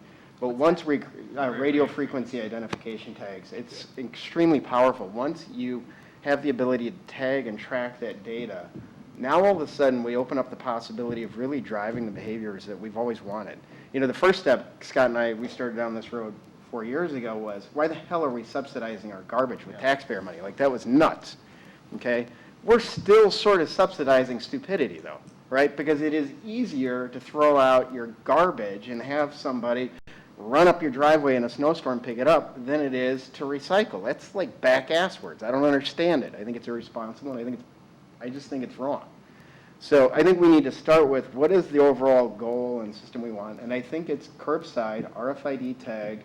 Pay as you throw. Pay as you throw. Well, and the beautiful thing about RFID is you've got the sensors in the truck, you've got the sensors in the can, it knows how often it's tipping a resident, and it matches up with your billing system. So one of the things, frankly, I was hoping would happen is people would get really pissed off about the increased garbage fee, and they'd say, that's ridiculous. You should be upset at the amount you're paying for garbage. Some people have. Good, because that should make you want to throw away less garbage. And if you get to where Liz is at, and that truck is only tipping you half as much, your garbage rate is going to go down if we've implemented a responsible curbside RFID tag system.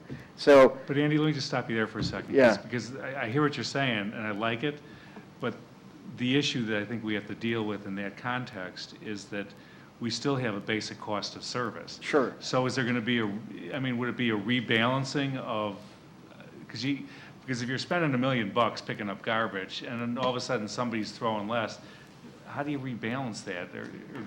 so I think you know, it's like this, right? You know, You still got to collect $1 million. I have clients that I do litigation work for and that I do compliance work for.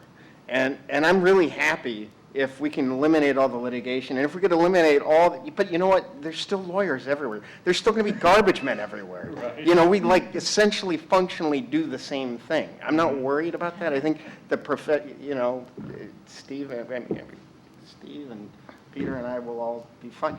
But I'm not worried about that. And the thing I like about the phasing out of the commercial, at least as an option, is, you know, what Steve is talking about, and this is really important for everybody to pay attention to, is doing it by attrition, right? We do really value, they're the most popular people in town, right? And so I think, first and foremost, we want to approach things in a very gradual way. I think if you gradually, I mean, let's be honest, you start tipping on an RFID basis tomorrow, the garbage, people are still, it's going to take a long time to change habits. Hopefully, we get our act together before Swank fills up and we're taking our garbage to God knows where, because I really don't know where it goes then. We're not shipping it to China. We're not shipping it to the Philippines. So, you know, it's something we're going to have to do. So I think we just start from what's the right thing, what do we have to do?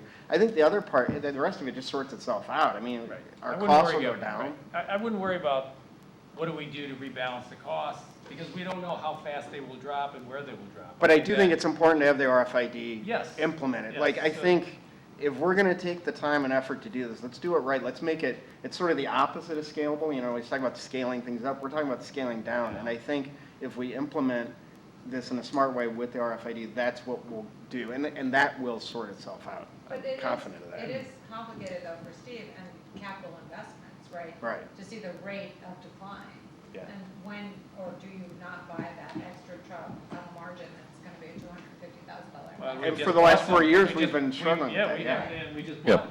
yeah, so Art, if we make changes, either or to go to curbside or get out of the commercial, we're done purchasing trucks for a while. Yeah. I mean, the life cycle on these trucks is 8 to 12 years, depending on. And you squeezed out a lot more than that. We did.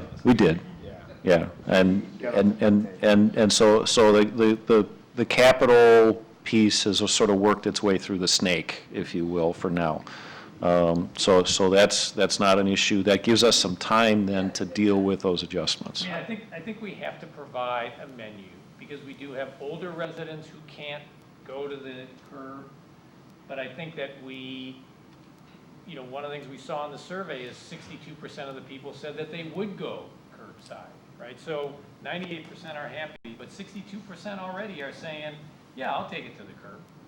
And I think that was in conjunction with lower costs. Right, and I think We that don't know that is a lower cost for that person. Well, but I think that as you move more toward pay-as-you-throw, which curbside allows you to do, you're going to be incenting people to have lower.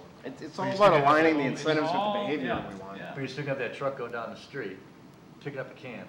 Sure. It doesn't matter if the can is half the size or twice the size, other than the disposal fee. Here's the question. But they're not disposal getting fee is a out, lot, though. they're not walking down, they're doing it much faster. Here's the question that the guy on the train platform at 6:30 in the morning wants to know. Okay, I'm paying $45 now. If I get this little can and I do all this recycling, how much less am I going to pay? And the answer is going to be zero. No, that's not true. That's not true. Look at Highland Park. If you look at Highland Park as an example, Highland Park has implemented a menu option. It's $45 for, the big size can at your back door. And it's as low as, I want to say, less than $20. What is it for 2 bins right now that we pay $45 for? I think So Highland Park's back door single 35-gallon can is $49.93. For one Put big 2 can. cans on the curb in Highland Park. 2 cans on the curb, it's less. It's It's there. less Yeah, than 1 can. it's less than 1 can at the back door, and that's part of the art of rate making. Okay, is you incent the behavior that you want and you disincent the behavior that you don't want.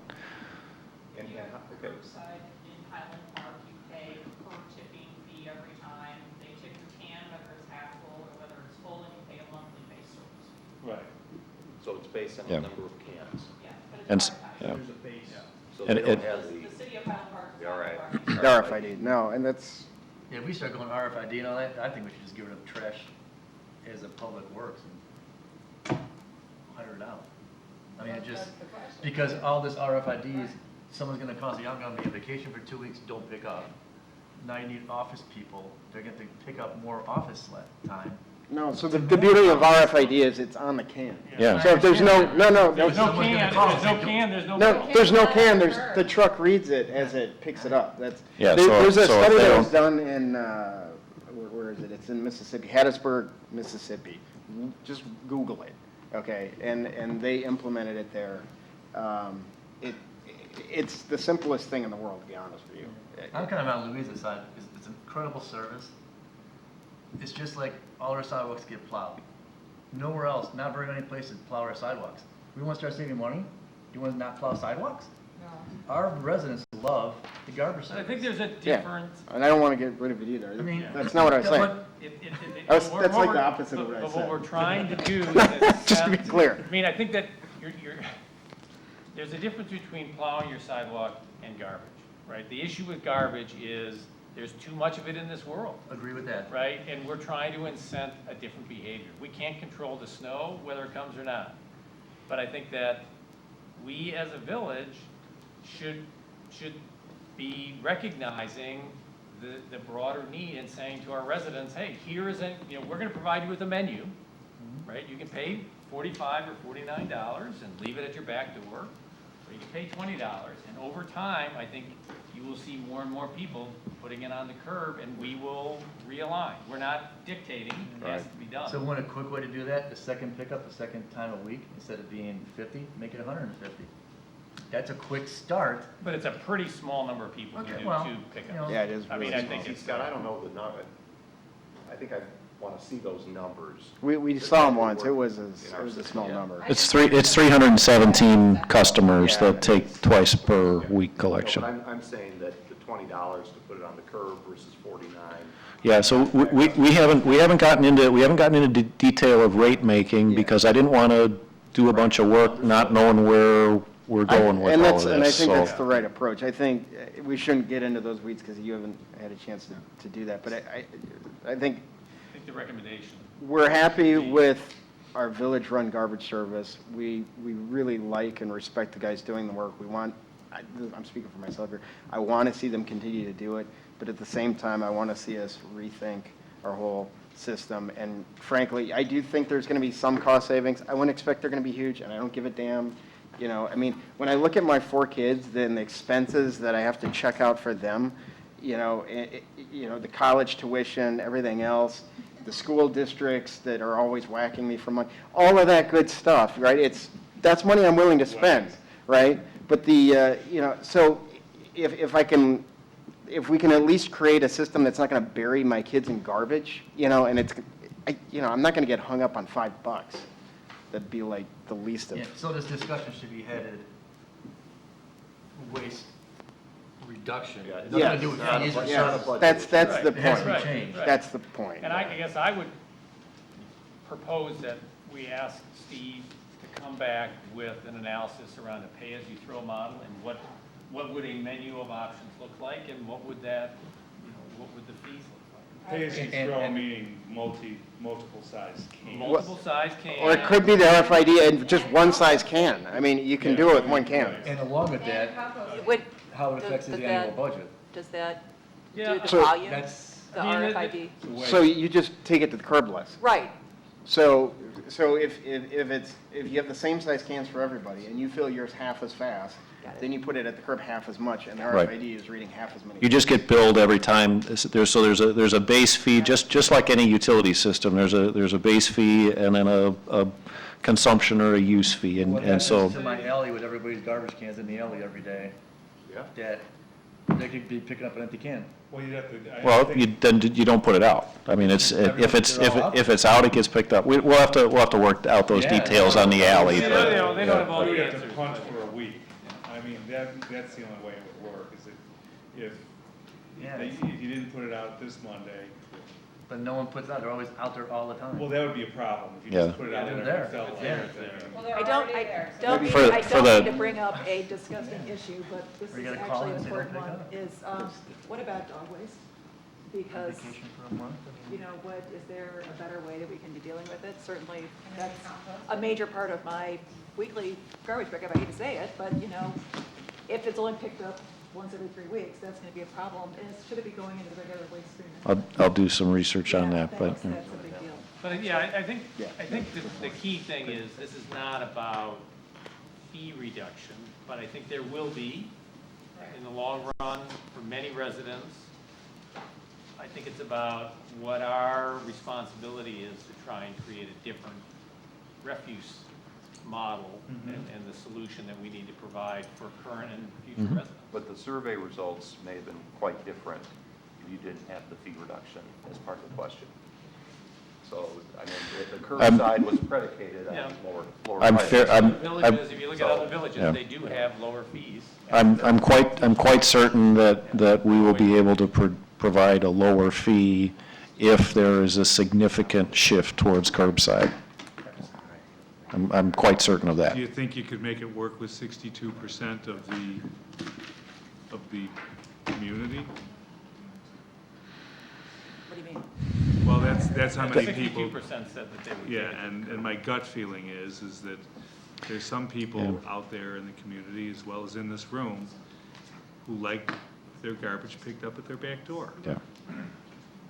Yeah, and that would have to be, regardless of what we do, that would, I think, have to be one of the items for sale at the cafeteria. Right, I And it would be a premium service. But I guess the thing that was driving that 62%, we didn't have the $45 fee in place then either. So that, I mean, we might wind up with a higher number than 62%. But, Charge me Yeah, 50, charge yeah. me 60, I don't care. Yeah. Don't make me drag it out to the curb. Yeah. Put mine at the curb Yeah. every time. Understand. You know, some people already do. Well, one thing I want to get clarity on here is this issue of composting. I mean, everybody who showed up tonight spoke affirmatively for that. Should offer an option. So, I mean, Yeah.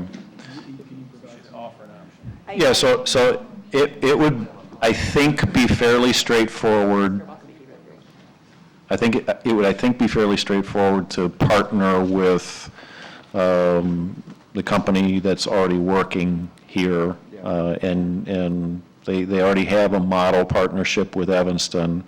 If you guys are on board with that, we can explore that and bring back a partnership agreement if it makes sense.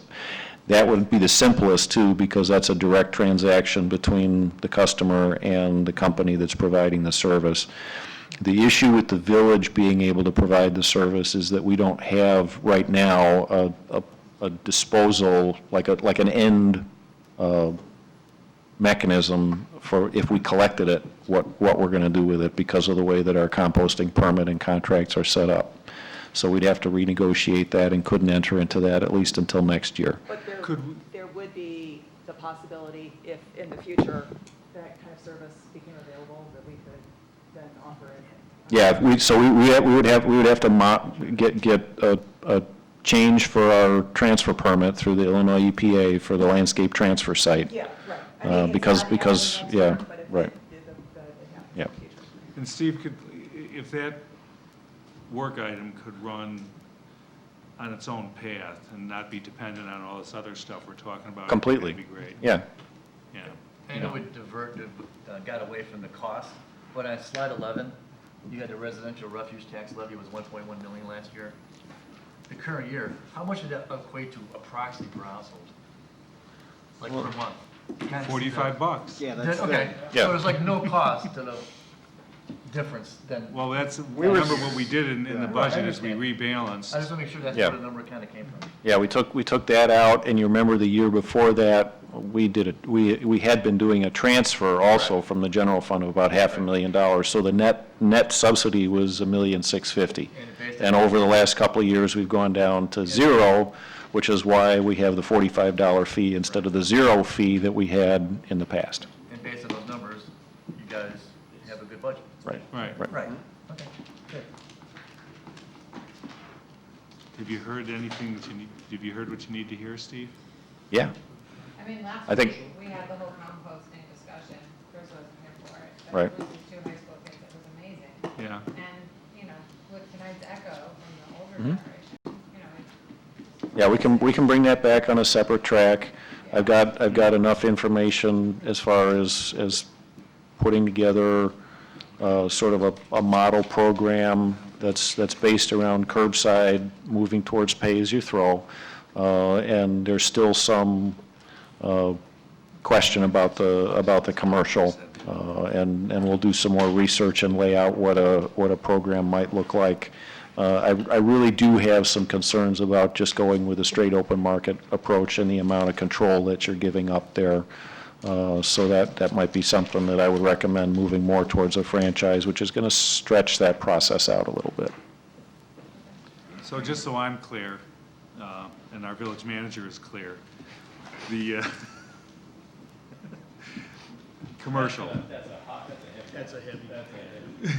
I just want to make sure we have it. I mean, My I feeling- don't hear any unanimity on the commercial. I think we're all eliminating sort of it. like, if not leading. It it, shouldn't right, lead. it shouldn't, it's not, so if it's helpful to the overall picture, do it. If it, but it doesn't seem like there's any reason to just do it, right? But based on Okay. based on the public input today, it's really composting. So in your research, is there any way to have the composting at the restaurants? You know, that's, No, it's we want Yeah. to, divert garbage. Yeah, those are already, that would be part of that Right. uh, You know, granted, it's a whole service that we operational thing would, inside a yeah. restaurant to do, but Yeah, commercial composting is a little different You know, than in that residential, but case, it's, I yeah. mean, not to be heavy-handed, but it seems to me you would just raise your commercial rates and make it a mandatory service that they take. sure, if that's, If you're a food service establishment, your rate's gonna go up $25 a whatever, and you're gonna do and this, then we're not going to divert Yeah. garbage. Awesome. right? I mean, so it wouldn't be an optional service, it would be a mandatory Be service. interested to see what those costs are, definitely. Yeah, well, I mean, it would just be passed through. Well, I know, but you don't want to, you don't want to, Yeah. you don't want to hurt a restaurant No, too bad. I understand. Yeah, I wouldn't propose making any changes to the commercial without a lot of input, but I think what I wanted to, I wasn't suggesting like a final decision tonight, but I wanted to know, do you want me to go down this road and look more at this or not? That's really what I'm asking, so. I think you should look at the franchise option, definitely, and with including a compost as part of that, Okay. right? For the downtown. Right. Yeah. Okay. Anything else, guys? We go home? Took us 4 years, Liz. Yeah, I thought you were looking forward to this conversation so much. Chris didn't even want to deal with it. I did not want to deal with this. My neighbor's gonna have a lot of traffic. I don't want to change anything, and I can't believe I'm even saying that, but when it comes to garbage, I like it the way it is. Okay. There you go. That's me. Can I have a motion to adjourn? So moved. All those in favor? Aye. Opposed? We stand adjourned. Thank you. Look I just want to show you. How much do you trust me? Now, look at the inner pocket of this thing, and look at the